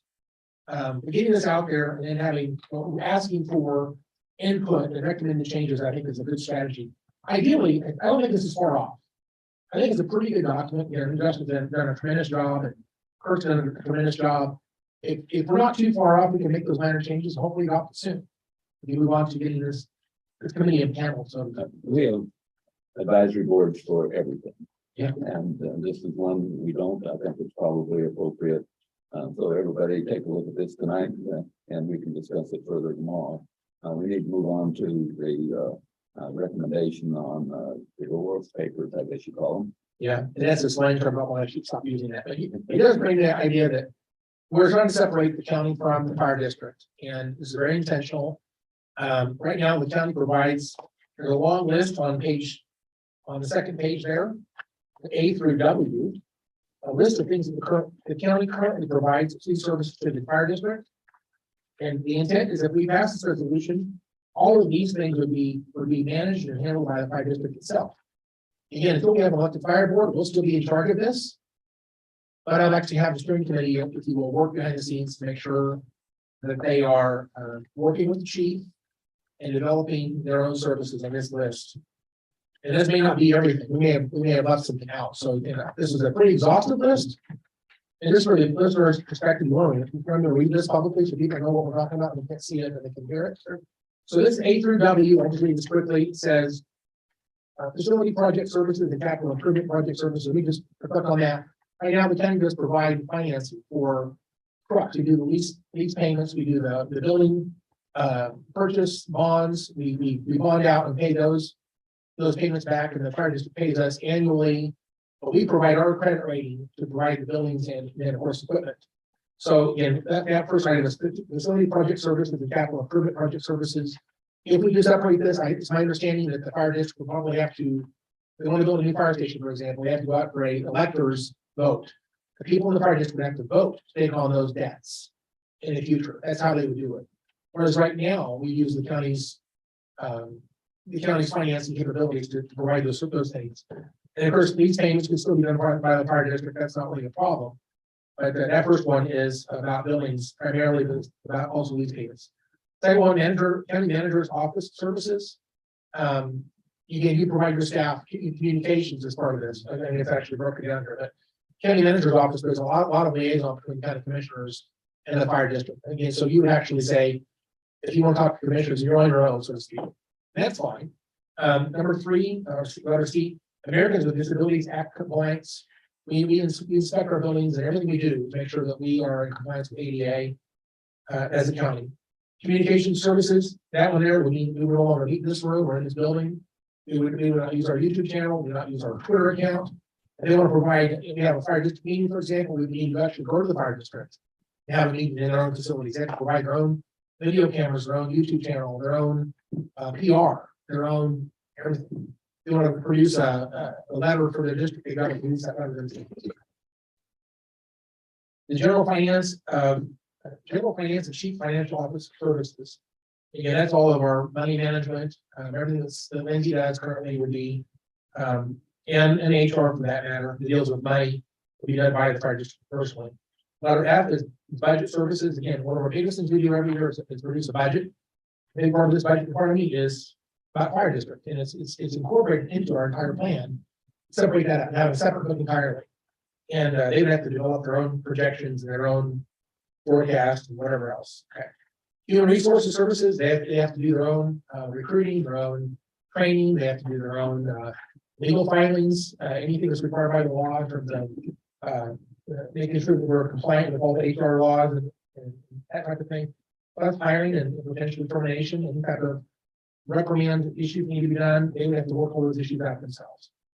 So really, that gets into the issue of like all the policies and procedures they do for the fire district. The fire district will be done internally within the fire district rather than our current HR. Information technology services, all of their computers, all of their radios, everything they do is electronic, will be done through their own management. Records management services right now, every time you go onto a call, they keep records of those things. It's done with Sedgwick County. It's not really separated right now. They would actually have to have their own RMS. So that's a pretty big deal. And then you have enterprise resource planning services, including SAP. That's when you go online, you see all those policies and procedures are hosted on our county website. They have to do that on their own. Is that right so far? Well, SAP is also our finance. Financial system. I knew I was going to say that. Accounting services, speaks for itself. Reporting and auditing services, there's a requirement since it's a certain level of government, certain level of budget, you have to have annual audits. They have to do their own contracting for those annual audits and present their own reporting on those audits. And it'll be separate from the county. Payroll, tax reporting, and other tax reporting services. Again, we do our paychecks through our HR. They get paid with a regular paychecks. We send out to all of our employees. They're just included in that process. That has to be done separately. Staffing to ensure compliance with all federal and state regulations, state laws, regulations. Payroll management services, including the establishment of unique taxpayer ID number, creating payroll policies and implementing a timekeeping system, payroll deductions, administration of vacations, sick leave, family medical leave act matters. So, yeah, that's just a lot of stuff that HR currently does. Workers' compensation services. Yeah, that's an insurance payment we have to make each and every year to make sure that if someone gets hurt on the job, that they're taken care of and handled entirely separately from the county. Services related to property and general liability insurance. Kansas policy and for police and fire benefits management services of KPNF. That's our retirement program for firefighters. We handle separately, and then health insurance, prescription and other employee benefits, management services, banking services, and then legal services. They need any counselor services, things like someone has to have a representation, something went wrong, and you have to defend the fire district in some way. We have done separately from the county. Again, this may not be a complete list. There may be things we've not thought of. We have to have some opportunities to amend this later on. We find something we didn't list, but again, by adopting this sooner than later, we can opt later if we need to. But the sooner we do this, the easier our transition to electric fire board becomes. So although this seems scary, I think it's up to the fire district to continue to work on what are the estimates here and what are the cost savings. It's not just about efficiencies that brings us to the table. It's also about the focus of getting us to a separate electric fire board. This is certainly worth its consideration. So efficiencies is why this is on the table today. We believe that they can become more efficient in using county services, but even if that's not true, I think it's still worthy of consideration. So any questions on that? Thank you again. We've heard from the firefighters and they're wanting to have this done. And in addition, if we run a bill through the legislature and we have a separate fire board, well, we're going to have to do it anyway. So I do support this, Commissioner Lopez. I do have a question. So they're paying about that 600,000 a year for us to provide these services. I don't see how that's even remotely possible to get all of these services for the same amount.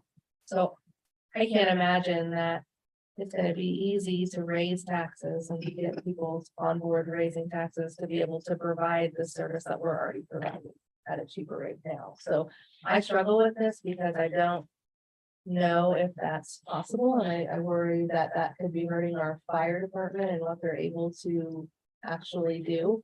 And I would like to hear from more than one fireman about their opinions on this. I'd love to hear from Doug about kind of overall what this could look like for the fire district before I'm even remotely comfortable having this.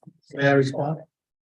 So, this was not for, this idea did not come forward because of one firefighter, it came forward because it's been a long going discussion amongst their fire, although it's not recognized, that local 2912 has been talking about this for a long time. They believe there are efficiencies they could capture, even again, as I said before, even if I'm wrong. I think there's reason to consider this. That would be because the separation sets us up for a elected fire board transition. So again, the premise is it would save money, but maybe it would not. So I think giving them some time to analyze the cost savings, make sure they actually would have some cost savings would be a good trigger. If we decide to push this off right now as it's currently written, if we were to adopt it as is, implementation date is January 1 of next year. Maybe that's too soon. Maybe we need some time to do some analysis. Let them figure out whether the cost savings is there. Again, if we do push this off, we do adopt the steering commission, then even the steering commission can actually help decide whether this is a good idea or not. So again, I hate to waste Justin's time. This was asked for by the fire district. I took them seriously. We wrote the document because they believe there are efficiencies they can find. I believe there's a lot of reasons to move forward. And whether we implement this immediately or late, a little bit later, or maybe never, it's good to have the document in front of us to see what it looks like and to actually have a thoughtful conversation. Because I do think the fire district, if you remember on August 3rd, this is one of the things they said will potentially save some money. The payoff was one. I'm not sure they said all these things during the meeting, but having the cities have their name on the buildings and equipment was about city pride. Paying off the debt was a thing they recommended. Having the separation was a good idea that they brought forward for efficiencies. I want to take all our ideas seriously. Pay plan. There's a couple of things I do want to address.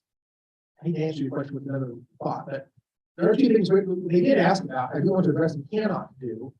One of those was that when a firefighter accompanies an ambulance to the hospital, happens frequently, the bill is paid for by that patient cannot be separated to a payment to the fire district.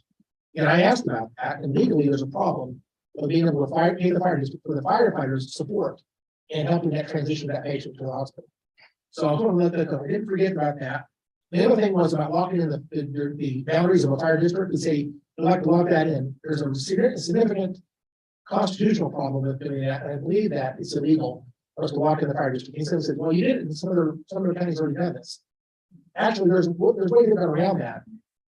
Where I believe those fire districts up in that other county are joining. There is no other county, I should say, locking the districts in that other county. I think there's a way that they got there, but imagine if you will, you lock to the districts. If I live in Derby, and Derby annexes a large portion of the land outside the city. They can only charge one mill levy for all their citizens. They can't have different mill levies for different citizens, as I said.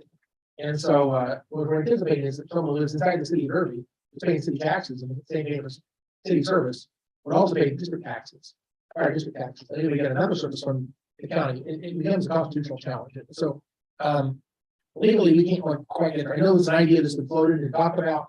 We really can't get there. So I want to, I did forget that argument. It's just we don't legally see there's a way to get there. So I haven't addressed that. The concern about whether or not this is a good deal for the fire district or not. And I present this as an idea. I'd like to give them time to analyze it so they're happy. And even if it's not savings, I still think there's a reason to move forward. So when we're ready to go forward, we can go forward at the appropriate time. I would have to, before I would be comfortable with it, I would have to see exactly how much difference it would be between what they're paying today and what this would cost. And I think next year is way too fast. And to set up this IT alone to have a whole new system brought up for nothing is not something that's done overnight. And so I think giving them a few months to just say you're on your own with all of this is unrealistic and setting up for failure in my opinion. So if they can show that this is going to be about the same cost going forward and they can get it done, then I think that's a conversation to have. But I would be very worried to say 2023, you're on your own. Well, my final comment on this topic would be that I want them to decide whether this is good for them. If they decide it's good for them, I want to be supportive. And I want to give them the time they need to analyze it, and make sure. But I do think it's a good idea for multiple reasons, as I've already stated. But at the end of the day, if they want to go forward, I want to show them support to go forward. Thank you. Thank you. Anything else on the fire? I'm sorry, Commissioner. Thanks, Mr. Chairman. Let me, along the lines of what Commissioner Lopez is saying. This is a large endeavor. I got two references. I was in private business or company, one of our competitors was much smaller part, and we had compliance rules with publicly traded. So we wanted to operate that as an independent deal. And I got the stretch job to go run that company. And we had to do this.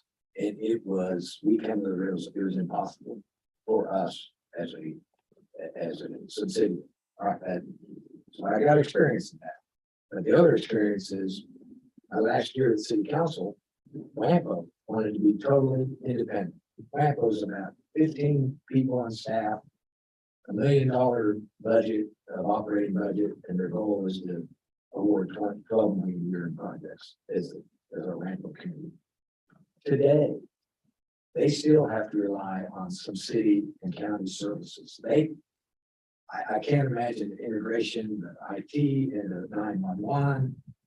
I can't even can they get a legal opinion or hire somebody legally to say, how do we establish ourselves as a real entity so we could create our own bond so we can go borrow money when we need to, unless they want to operate on a cash basis only. There is monstrous tasks in doing this. And if they want to do it, but I think the 600,000 figure is a drop in the bucket of truly what it's going to. They're going to have a reserve for accidents. When a truck backs into a car or hurts somebody, runs over somebody. They go to a lawsuit. Do they have They have settlement reserves available. It just. If they want to take the step, and I'd be glad to talk to any of them and tell them my experience, and what some of the landmines they're not gonna look out for. But it's a daunting task for them, for this to happen. So. Can I respond? Sure. So, again, I agree with you. Again, I'm not suggesting we have to just plod forward without knowledge. I want to do analysis. I want to make sure we're very thoughtful and be very considerate of exactly what this actually does. I think it's important to be very careful as we move forward here. At the end of the day, if we have an elected fire board, all these things would have to happen at that point. So to contemplate some separation, moving towards an elected fire board actually is a healthy process to get us prepared for that. They did ask, could we do part of this and not all of this? And the answer to that is no. Right now, I think there's a reason why we have to provide these services as we currently do. It's a legal opinion that to do part of these things, not all of these things, is really not an option. So you might even say, maybe to get this steering commission in place, and they say, we're gonna start contemplating these separation things because we see legislation moving forward. It might take a year or two to get the legislation complete. In the meantime, you've got a plan. And again, so even if you don't adopt this plan and implement this plan immediately or a year from now, it does set us up for total separation, which I think is really, and structurally is my goal to get this separated to a elected fire board. And that's why this resolution has incredible importance. We don't do anything on this list. We end up with an elected fire board, they're gonna be in a real rush to get this done. So. I appreciate the time. I agree. Yeah, you just cut the ribbon and say good luck. I don't want to be on that board, that's for sure. Again, I appreciate the time that you spent on this and the staff that's been on this. I hope we hear back from the fire department and see what their thoughts are now after getting this kind of information. Because they're the ones that asked for it. I don't know if they understood what they were asking for at the time, but now it's pretty plain what the request was. So anything else on fire before we move forward? I'm sorry, I took so much time, but it was a very important discussion. So thank you, Chairman, for the chance to speak to all those ideas. I might mention the fire chief in the back of the room, but I might want to move on, but. Right, and I do want to turn around and clean up this before we leave this topic. I don't know if you're gonna take a break. I'll keep it break. Just to clarify, what Rusty's role in all this, Rusty's the public safety director. The commission, the fire board has the ability to hire fire chief, but Rusty is the day-to-day manager of that. Chief and Rusty talk a lot on personnel matters, discipline, promotion, process, operations. So anything that we're talking about here would separate that away clearly, and as Commissioner House, it would be independent. I think a list of things to do. Number one is from a budgetary perspective, the payoff of the debt, the topic, and the adoption of the alternative pay plan that Sheena did not create and has not had a chance to vet yet on placement.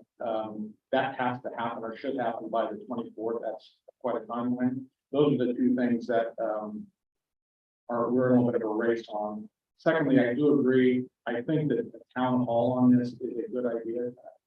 I think Commissioner Crew brought that up. I think we could set that up on some of these larger topic issues and include any fire district customer that wants to partake. So I think we can set that up for September.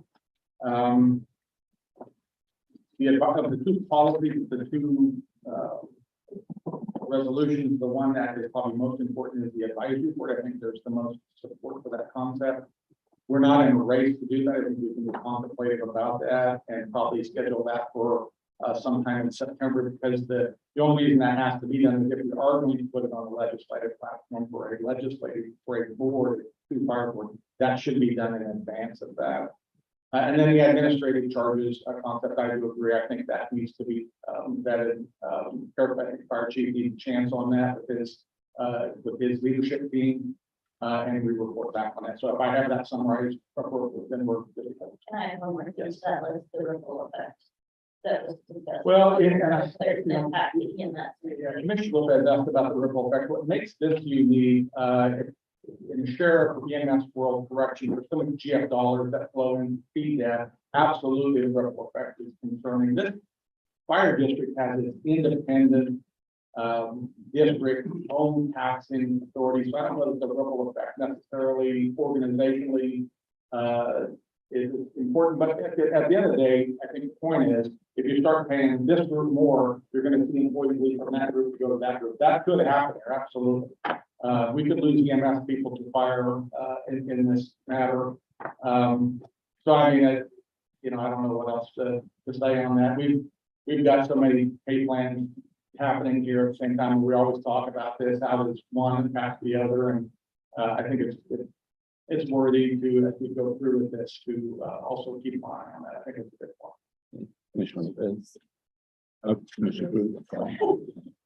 So I guess, I am really, glad that we are bringing up a new way of doing things. I mean, that's essentially what we're talking about. And I have been sitting on this board now for almost 4 years. And every single time we've talked about deficit spending, it's, I'm not going to deficit spend. I'm not going to go in and I'm not going to do it. I mean, I've heard it come out of a lot of these commissioners' mouths because, it's apparently a negative thing, but right now we're talking about doing it to make a change, a big change in the way our fire board operates. So I just want to point out that if we're going to consider it as a change for one entity of our organization, I hope that the next time this comes up and we talk about deficit spending in other areas, that we will take the same consideration that moving the fire district to an independent entity and the change that is perceived as good will be perceived as good in other areas as well in the terms of deficit spending. So I want to make that point clear because if we're going to consider it in one, then we really need to make sure that when it comes up in other areas that we give the same consideration. Thank you. Lindsay, what's our deficit spending plan for the county budget this year? It's pretty significant. And unfortunately, what you have in your budget books is, no longer quite the most accurate just because of the action that was taken for the sheriff's office. So, what we're looking at right now for the 2023 budget is a deficit of about $6 million. For the county, about $10.5 million in 2024. 6.7 million in 2025, 6.2 million in 2026, and 8.1 million. So what that means is we have a plan, and by the way, the fire district, as it was presented today by Sheena, it's also got deficit spending built into that plan for the first year, 2023, is deficit spending, right? So deficit spending sounds like a really big negative thing, and it really is.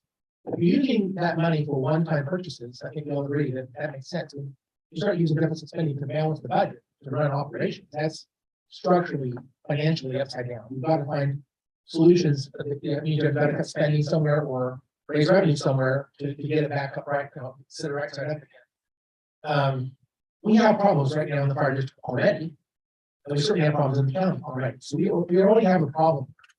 And I agree, I don't like the idea of deficit spending, but the only proposal we have in front of us has significant deficit spending in 2023. Everything. So I agree with the previous comments, but we're already there. And there's a difference between needs and wants. If we're going into deficit spending, it has to be something that is significantly impact our operations to provide the goods and services that our community needs. Not something that someone just comes in and says, hey, it'd be wonderful to spend money on this. So we're going to take a break now. We'll be back about quarter to.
Okay, welcome back from our break. At this time, we're going to turn it back over to the manager. He's got a couple policies he wants to discuss.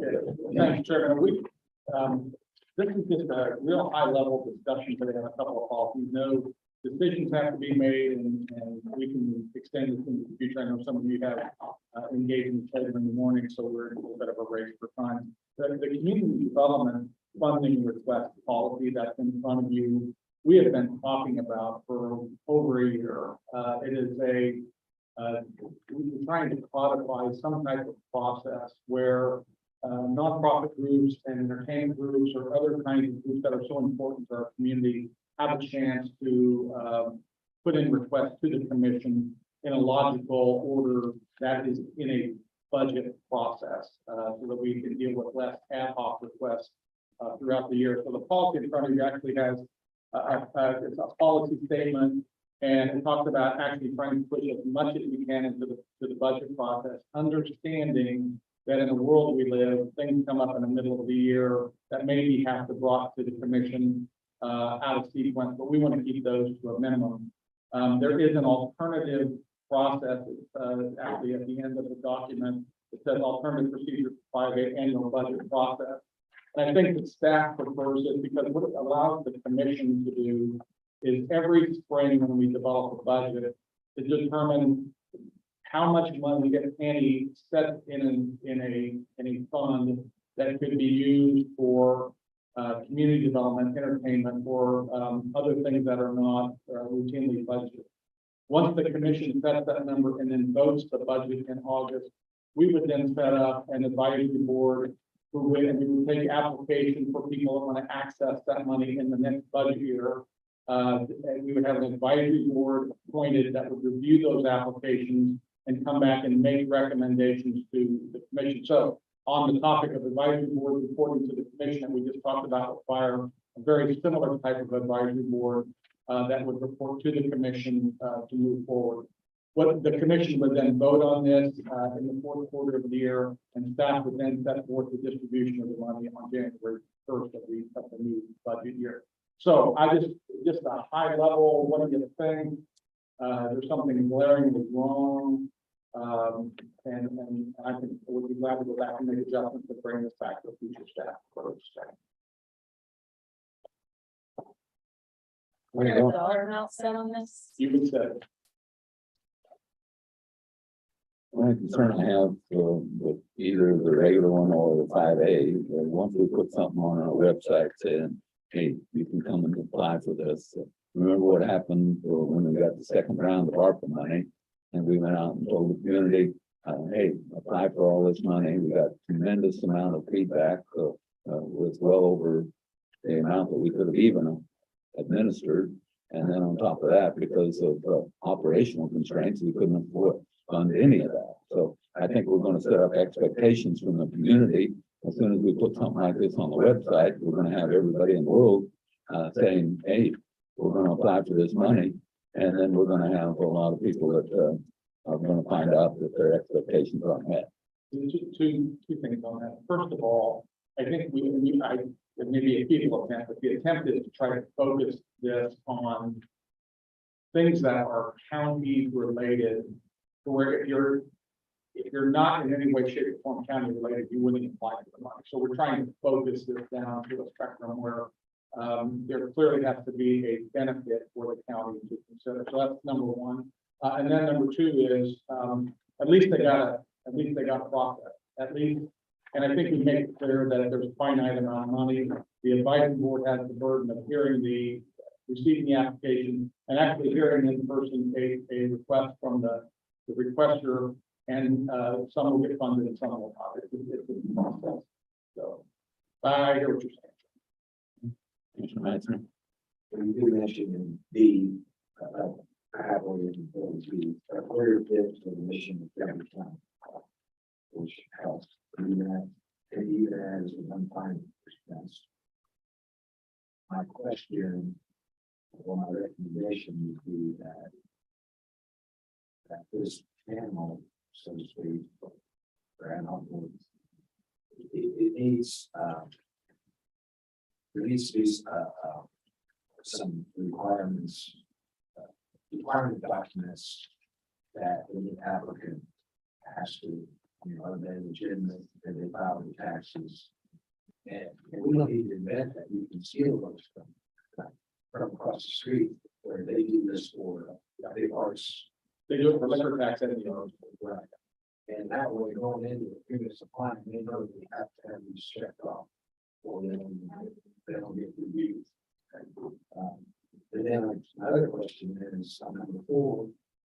You got to do that goes with the detention center, they're not your charge. So when somebody like, well, we've been consistent supporting GWD, the chamber, visit Wichita, they have to go through this every year. Under this plan.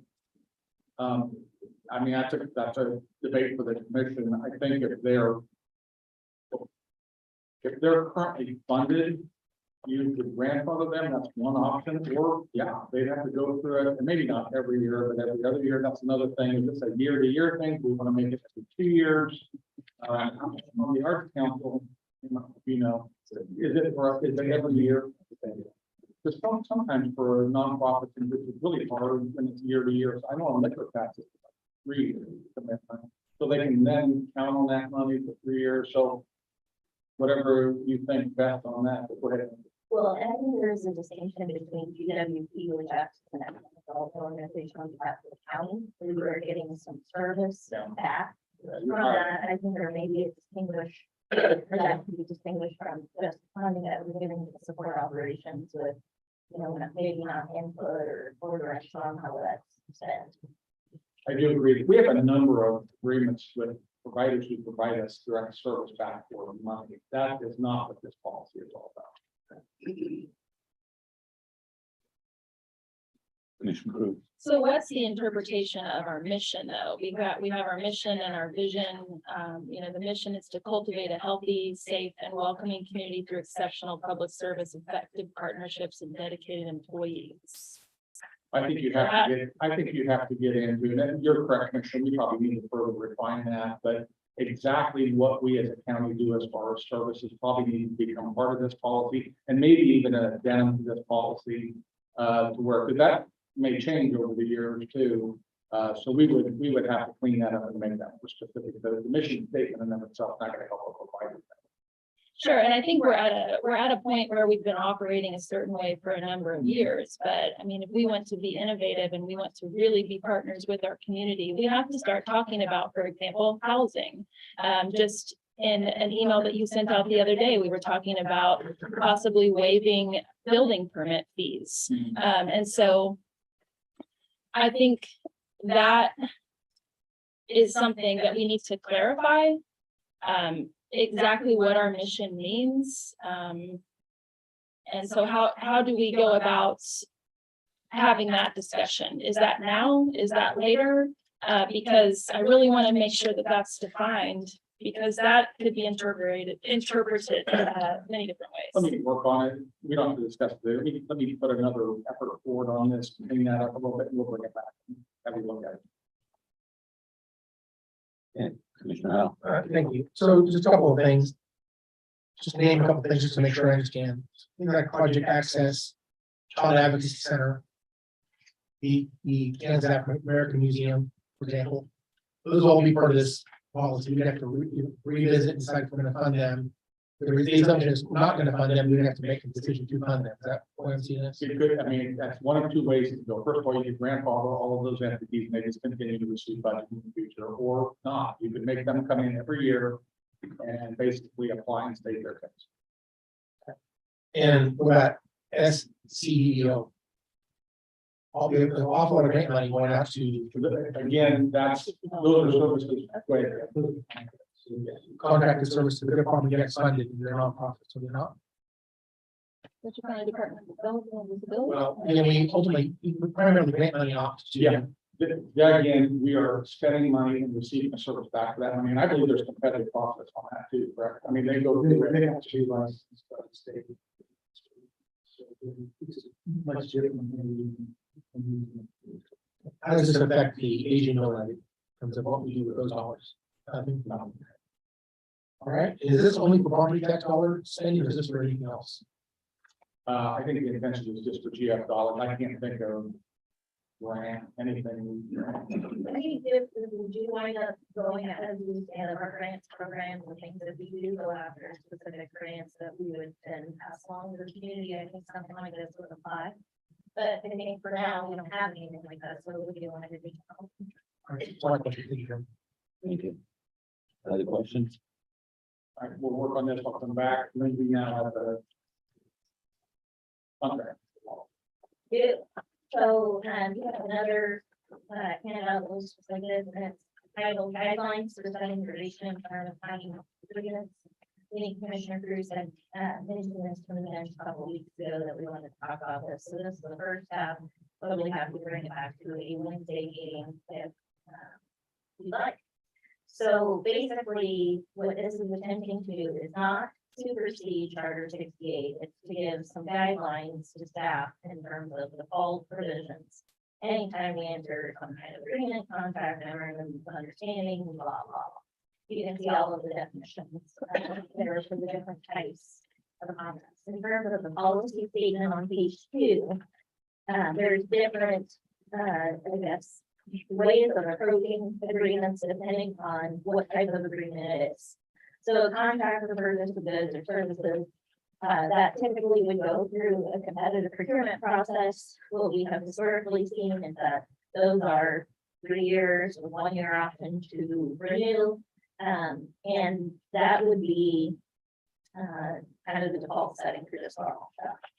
But we also know that there are significant investments we make in this organization in our technology. So SAP is a good example. Our financial system, we've had it for 20 years. We're preparing to move forward with an upgrade in January next year. That would be something where, because of the time and effort it takes to stand up and the way that it interacts with auditors and other things, that's probably not something you want to be subject to that 3 to 5 year process, just because of the level of investment. So that section 4A distinguishes those two. 4B is about funding for partnership agreements.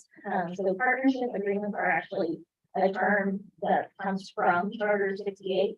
So there are some specific procedures already in place for that.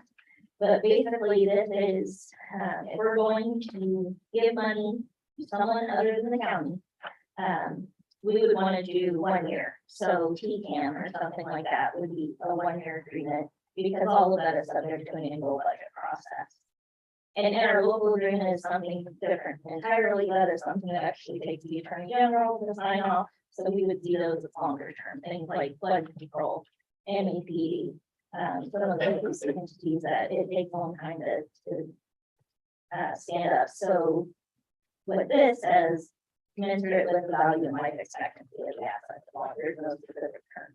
Management and operating agreements. So this is where we are taking something that is a county asset and turning over the day-to-day operations and responsibility to somebody else. So the zoo, with the Zoological Society, Exploration Place with Exploration Place Inc., the Interest Bank Arena with ASM Global, all of those types of things.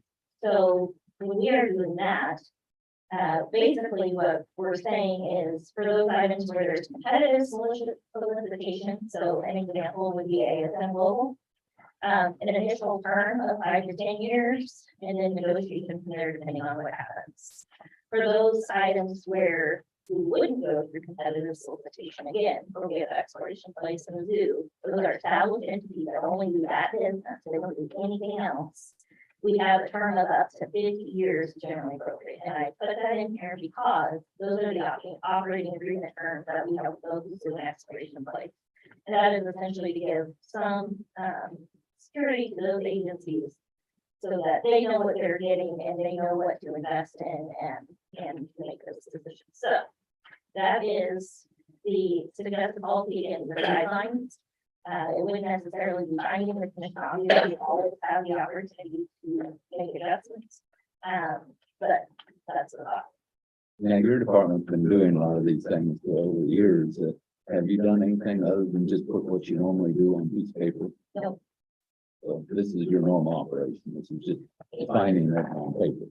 It is, but I would say that funding agreements and things like that, we're not always, as an organization, we don't always get funding agreements adopted and in place before we make payments.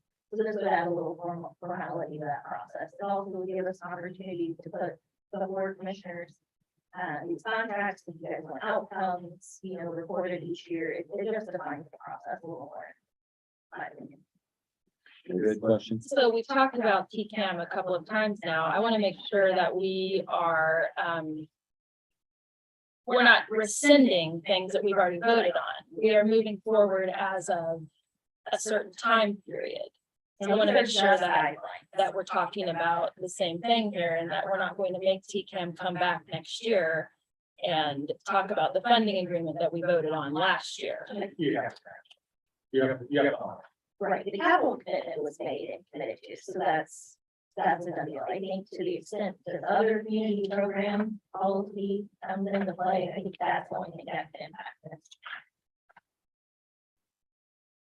I think it's good to have it on paper and formalized in a way. The 50 years seems like a really long time. Who do we have 50-year contracts with besides the zoo and EP? None of them are- We have right now we're in a 10-year contract with S&G, assuming they hit the benchmarks they're supposed to, or they're operating. They're supposed to. Okay. And I'm not sure on TRC or any of those entities, 10 years. Okay, so those agencies held by Sedgwick County Park and the zoo are on 10-year agreements.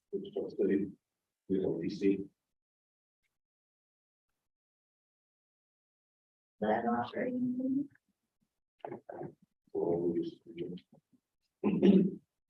There you go. I don't want that one. Oh. Yeah. But that's for the actual construction of the facility.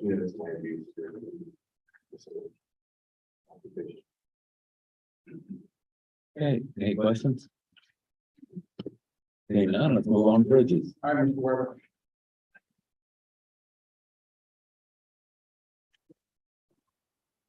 Oh, let me just say the best for last. Let Nicole get out. She can, but, we are, you probably remember that we've had a conversation about the bridge on 63rd Street south over the Arkansas River. It straddles the district line between 2 and 5. We are 3 weeks from starting the project, 3 weeks from today, I'll start down there. We had a pre-construction conference with Donner Construction last Wednesday, and then the 5 commissioners got an email from Lynn Packer on Wednesday indicating that they were on schedule. They were going to go forward. They think we need to close the bridge for the whole 50 days. That started a conversation with Commissioner Howell. He would like to be involved in the conversation about what we do going forward. Go to the next one, Nicole. So a little history. We, a couple years ago, started to look at our major bridges and think ahead, and we actually programmed a study in this bridge so that we could try to determine what its useful life would be and what the next steps would be. Is it a rehab project coming up, or is it a replacement? We hired Ganesh Consulting. They kept structural engineers. They were doing 2 major things. They run in a snooper truck, which has got a gantry that's able to actually get under the bridge. We're talking 30 feet in the air, and then you can actually walk. You know, this is the bridge, the bottom of the bridge. They can see everything. In the process, the other thing they were doing was a thermal imaging of the deck to try to find flaws in the deck as part of the study. But on November the 4th, they ran into a structural problem with the bridge while they were looking at it with the snooper truck. And it was a big enough problem that on the 8th, we decided we needed to close the north half of the bridge to get traffic off of it. There are deterioration in the beam in this one pier where it sets on the bearing devices and the piers that could potentially, I mean, it could drop a couple of inches. I'm not gonna kill anybody, but when you hit that big jump there, that's not gonna be good. So we did close the bridge. We set it up for 2 lanes instead of the 4. It does currently have 2-lane traffic on it. We entered into an agreement with Ganesh to prepare some plans for us for the repair. And by the 4th of November, we had a bid opening on this thing. Try to keep it moving forward. We had met with you on the 9th, and you approved the contract for the repair plans. Again, we had a pre-construction on Wednesday, and they're gonna start on September the 6th. This one's gonna be a little bit, you'll be able to read it better, but this is the bid tab that we got. So a couple things to keep in mind. The construction industry is crazy right now. I think all of you spent some time at the infrastructure summit with KDOT and getting contractors lined up to do work. They're booking way out. They're very busy. We don't have engineers to do work. There's tons of money coming down, lots of work. So we're in an environment where we very much have to be flexible about everything we do. So we put this out for bids. We basically said, it's a repair job. It's not real big. We just want you to fit us in somewhere. And so we're asked to give us a price for the bridge work, how long it's gonna take and when they're gonna start. And we told them, you can close the bridge if that's what it takes to get the job done. So we had 3 bids on the project. The lowest bid was from Downinger at 135. The next one was Wildcat at 229. Both of them bid 50 working day. The third one was Bridges Inc. out of Newton. They were 417. They have different starting dates, which you can see, but the one we had a conversation about, was it more important to start in July or September, or we take the cost savings and go? We ended up, you approved the lowest cost. And go next slide. So this is kind of the budget where we're at. This top line is where we started with a rehab study. That was pre-programmed into the CIP. We spent $60,000 on the study. We were able to pay for the bridge repair plans out of the study money. That's another $39,000. The construction, the actual side, you see the 135. We have a tendency to put in chart 68. Yeah, we can do some administrative adjustments with a contract up to $75,000. So Lynn went ahead and added 75. So we had a budget of 310. But we do have $75,000 out there right now that's already set to go. We want to do something. Commissioner Howe has asked, is there something we can do to help with the traffic down there? Can we get the lanes open? So we did go back last week. Our people talked to Downinger. These are really the 3 options that we have. The first one is what we've already bid. What they had told us was in the beginning, we need 50 days, but if we can shorten it up, we will. We don't know if they can or not. They're still indicating they got a lot of work to do. They have to keep moving. So this could come in at under 50 days. Second option we could do is leave the south lane open and run it as one-way traffic. Pick a direction, east or west. We're saying it would be like the eastbound because it's easier to get the traffic control. That's a natural eastbound lane, so we move the traffic control over to the south lane. That would be an additional $44,000. I'm so dry. And would add 10 working days to the project. So we're a total of 60. What we would be doing here is half the people would drive through just fine like they are today. The other half, if they're coming back, thank you, Tanya.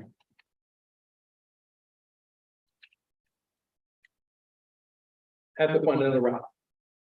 The second option would be to take that same lane and set it up with a traffic signal. So we would have alternating traffic. You would hit the signal, you would wait while the other direction crossed through, signal would change, you would go through. It'd be like putting a traffic intersection signal in. The timing is a little bit longer because the bridge is 400 or 500 feet long. An intersection is 100 feet long. So we have to give time for the first car to get through all the traffic. They've got to clear the bridge and come back. But that would be delaying everybody. They'd had this option. It's likely that people would, if they're frustrated by that, would find another route to move around it, or they might just live with it. And we'll talk briefly. Next slide. Just want to show you the alternate routes that we have down there. The big X is the bridge is going to be theoretically going to be closed. Hydraulic and 47th is the shortest route to the north. We'll show you the south in a minute. They're highlighted in orange because at the KTA on hydraulic, at the KTA on 47th Street, KTA is doing work on bridges and they're basically cut down to one lane in each direction. So it's a route around, but it still has problems. The yellow route is a free flowing route. Shouldn't be a problem. Go to the next slide. This is the route to the south. Take hydraulic down to basically 83rd and go over to KTA and back up. And that's Again, these are routes people might take if we do one of the other alternatives. If we close it, they're certainly going to be using these routes. And we're just going to drop back to the last slide. If we make a change, under the charter, it's an administrative change order. We wouldn't be bringing it back to the commission. I'm not asking to make a decision today. I think we're looking for feedback on what your preference is here for which alternative to take. And again, both of these alternatives are more expensive, but certainly within the purchasing director's and the manager's authorization to sign off on. And so that's kind of where we're at. Hey, Commissioner Al. Thank you, Mr. Chairman. So, some of my concerns, there are some other intersection concerns around this. One of those that 47 and usually also 55th Street at K15. 47 to K15, I look at the unincorporated maps run by GIS. That's the most accident prone intersection anywhere in the county. 63rd Street right now has about 11,000 cars per day. So we're going to reroute 11,000 cars per day. And they're going to go down Clifton eventually. They'll try to turn left on 47th Street. They go up and down 53rd Street. That train blockage is there frequently. I am very concerned that we're adding enough pressure to the other roads that I think this is going to be very dangerous, in my first opinion. I don't think we knew about the closure plan when we made the selection on the least expensive option. The closure plan was not clear at that time. I was told at the time, I think I had conversations, I can't find an email that says this, but I was under the impression that the closure would be a full closure only for a few days, like less than 10 days, like around 5 to 10 days. And then we're talking about 2.5 months of total closure. And the difference in these two plans, these other two plans is, again, it's still below the initial CIP plan. So we're playing except here, we're still below budget. But I'm very concerned about the total closure. I think that's it's also a public safety concern. Public safety frequently goes up and down these roads for ambulances and fire trucks. They're up and down these roads constantly. And you're talking about a significant detour for public safety responses. I'll just say that there is no great detour to talk about 2.5 miles. We're talking about just across the river, 2.5 miles or 2 miles, which depends which way you go. Talking about the total detour, it is a significant amount of traffic reflection. And again, if you didn't know this total closure would happen from the very beginning, I might have been interested in the other options. I think the first option, over $400,000, I think that would be hard to stomach. But the other one, it's 229,000. We picked one at 135,000. And you add in the cost to keep us open. It's still less money than the second last. Sorry, I'm not thinking straight. But it's still less expensive than the second least expensive option. At the end of the day, if we close that road completely, I think really bad things are going to happen. I'm very concerned about public perception of Sedgwick County. We're not planning ahead. Trying to keep this road open is very. We're talking about 2 difference in schedule. We're trying to accommodate the traveling public. We're trying to keep people on a safer route. I think we have to do something. My preference would be that, I know it's the most expensive option in front of us today. But it adds a $52,000 total price tag. It's still less expensive than the initial plan. But it keeps the road open, and I think that's the most important thing. Because of public safety and the traveling public, I think we've got to do something to deal with these issues. And I think we're just simply very ahead to stand and do 2.5 months with a speedy project. It's not very speedy. And then at all this pressure to the adjacent roads, knowing that they're already dangerous, they already have problems. I think it's just not a good point. So you have to do something. Yeah. A couple questions real quick. When I lived in DC, they let contracts and they work around the clock, so because the roads, you just can't shut them down. What if you have major bridges like this? You got a major bridge down in District 5, we got a major bridge up in District 3. I don't know how many other ones are like that, but has there ever been a thought as you're letting the contracts to look at how that you can speed up the process by having them maybe work around the clock, or possibly just working at night instead of during the day so that they can let the bridge open during the day? So in general, no, not in this market, because DC and Wichita are two different places, that we simply cannot afford to have contractors do that. That is not cheap to do.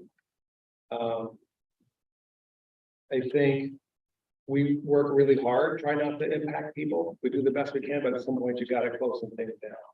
And we go back and clarify a couple of things. All three of these original bids were anticipating closing this road. There wasn't an option to pick one of those that was gonna have it open.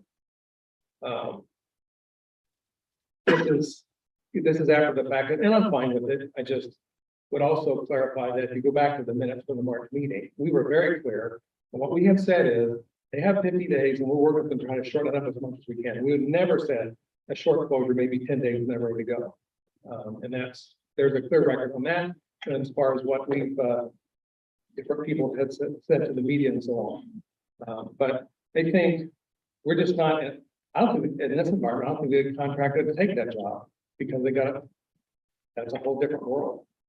I mean, I know, I've seen it. I hated driving through it at night. It's a mess, but they're just not, these prices would go through the roof to do it. And, the bulk of the traffic, though, I would imagine is, 8 to 5 time frame, correct? The problem on this bridge is, and Glenn can go way deeper than I will, but we literally have to jack up the bridge. And it starts to impact the side that we want to drive on. And once we jack it up, it stays up, and they don't want live load traffic on anything that's jacked up. So it's getting into the third lane. So it's not an option to drive on this part of that. We're literally working the structure itself. So even if you take one of the other options where you allow one-way traffic or you put a stop light on it to meter it, that's not really the best option because you won't put live road traffic on. It'll be over on the fourth lane, so the contractor is comfortable at that point. We're losing 2 weeks, I think.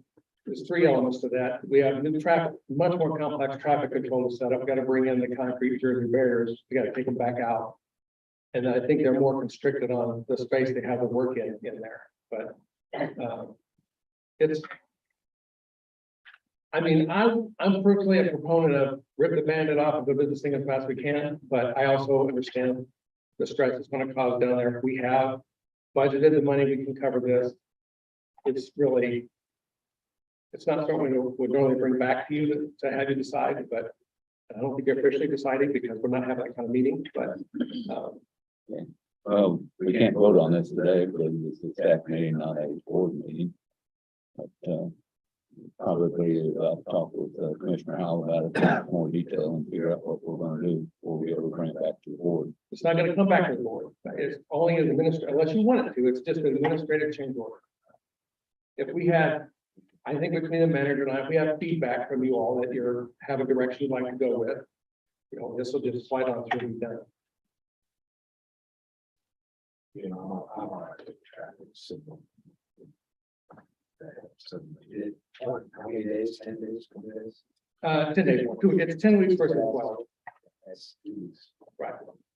I think it has its benefits because if you want to not have to figure out the detours and you're happy doing that, you'll do it, and that's fine. And if we counted just 11,000 cars a day for 60 days, it's going to be 2 cents per car or something. I haven't done the math, but it's not. But I would just say at the time we were putting this together, we're trying to make it as biddable as possible. We had contractors telling us on our other bridges, we can't, if you don't give us like 6 months to start on this, then we can't even put it on the list. Yeah. It's different times. Yeah. And that's a significant detour. Because of the river. I think if we'd have known, honestly, we might have programmed this in, but we were. So. If there's any other feedback, let me know. This is where we're at today. We need some consensus today, so. Can we at least provide by each commissioner, whether there's a board this change order, because I think it's important to have clarity, and I don't think a better way to do this would be but you gotta need more time. Can we at least indicate whether we support the idea of changing this to the one-lane traffic open with signal for 2-way traffic? I think that's where this needs to be. I think that's a good solution, keeps keeps the route open, and it's the best we can do. It gets work done on, essentially on schedule, 2 weeks late, or the rest on schedule, and still under budget. It's best for the traveling public. It's also a safe option rather than just shoving 11,000 more cars down K 15 and 47. Well, if we're gonna do something, then we need to address Bentley and 151st Street. Because right now, I've got an entire community that is cut off from emergency services because we've shut down the bridge on 151st Street. I know we've been working with the mayor there, but I still haven't seen a resolution and what we've come up with the mayor. And that solution is only $18,000.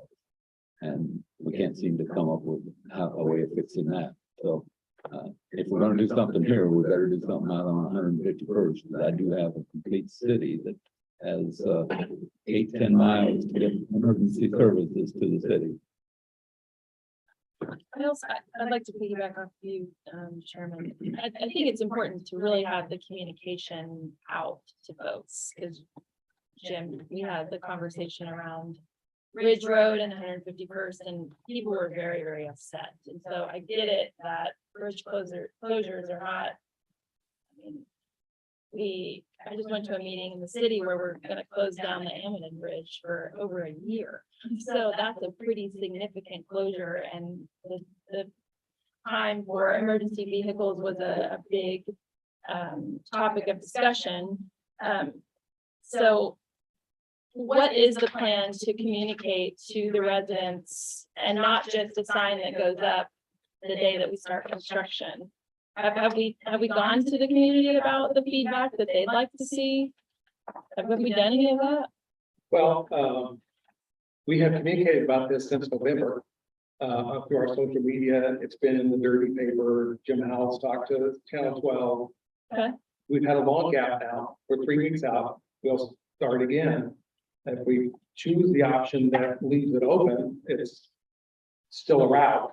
Sure. So it's probably less critical. But we've been in contact with Derby, had a project in Derby that was kind of limiting our time frames here, so we will roll it out. And then make it known. This is a lot different from the Ridge Road conversation we had about moving water zones. And so this is really concrete what it is we have to do, and so we'll get it out. Yeah, it's just traffic flow. I mean, people want to know how to organize their day and which route to take, and drop off kids and get to work and all these kinds of things. Really put a wrench in things when you come up on construction. So, I mean, I would be in favor of trying to do everything we can to leave it open if it's safe to do. I guess whether there's no guarantee though that it's going to be done in 12 weeks. I mean, what if weather, I mean, it's Kansas, you never know what happens with, so what are you suggesting? Are you suggesting the two-way traffic? Two-way traffic with the signal, and I know they have some contingency days.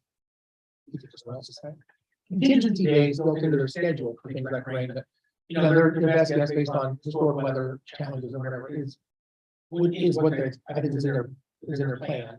If everything goes really well, there's no weather problems, they might get it early. 12 weeks is 2 weeks longer than the shortened plan, and the shortened plan has so many problems with it. I think you add 2 weeks to this, and keep these lanes flowing in each direction. People will get used to adding 5 minutes to their schedule. They can still get when they need to go. And otherwise, we're just forcing them onto roads right now that are just completely at capacity. And I talk about morning and evening traffic, especially morning especially. Morning away from Derby in Wichita is really bad. When you talk about the North Junction, we supported things out there. And the each end of the Northwest Expressway, this is one of the things with the major route for the people in the 55. And there's a fairly small amount of money, so in the budget. It gives them options, it keeps them safe. And I think this is a good workaround. It's not as cheap as it might be, but it's trying to understand exactly what people are feeling when they're traveling around the county. I think this is the best option. I can support it, but again, we've got to solve 151st also.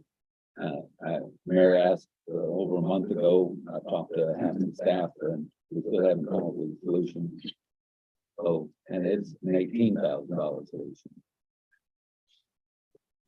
So I expect results on that too. So I guess I just need to clarify, that's not a public works solution, that's a public safety solution. It's a public safety issue. Yes. It's not a construction issue. Just want to make sure, I think I know about it, just want to make sure we're talking about. We'll try to get we blame it on you. But if you want to write a check, well, we'll solve the problem. Whatever. That's how- Okay, you got guidance? Yeah, I'm good. Thank Thank you. you, everybody. That means a lot. All right, before we break, we had an issue with Sedgwick County Park last week that, the news picked up, and it was a safety issue out there. And we kind of corrected that, we cleared out the things that were absolute safety problems, and then from there, we looked at some, things that, they can fix in the near term, where they blocked off some of the other, fishing docks and so forth. But again, we had to have safety go out, along with some of our construction folks and look at it. MABCD went out and took a look at, all of Sedgwick County Park and found there's a whole lot of other issues besides just, the fishing docks. I asked them if they were gonna go out to, Lake Afton. I had not, received an answer whether they went out to Lake Afton or not. They did. And I don't know what the results are from that, inspection also. But if we have safety problems that jeopardize the public or the safety of our public when they go to our amenities, we've got to work those. So, I certainly hope that we follow through with whatever that MABCD came up with, because we cannot have safety problems that can jeopardize the lives and safety of our citizens. Anything else need to come before the board today? Okay, we've got a big meeting tomorrow, so we look forward to seeing everyone then. Adjourn.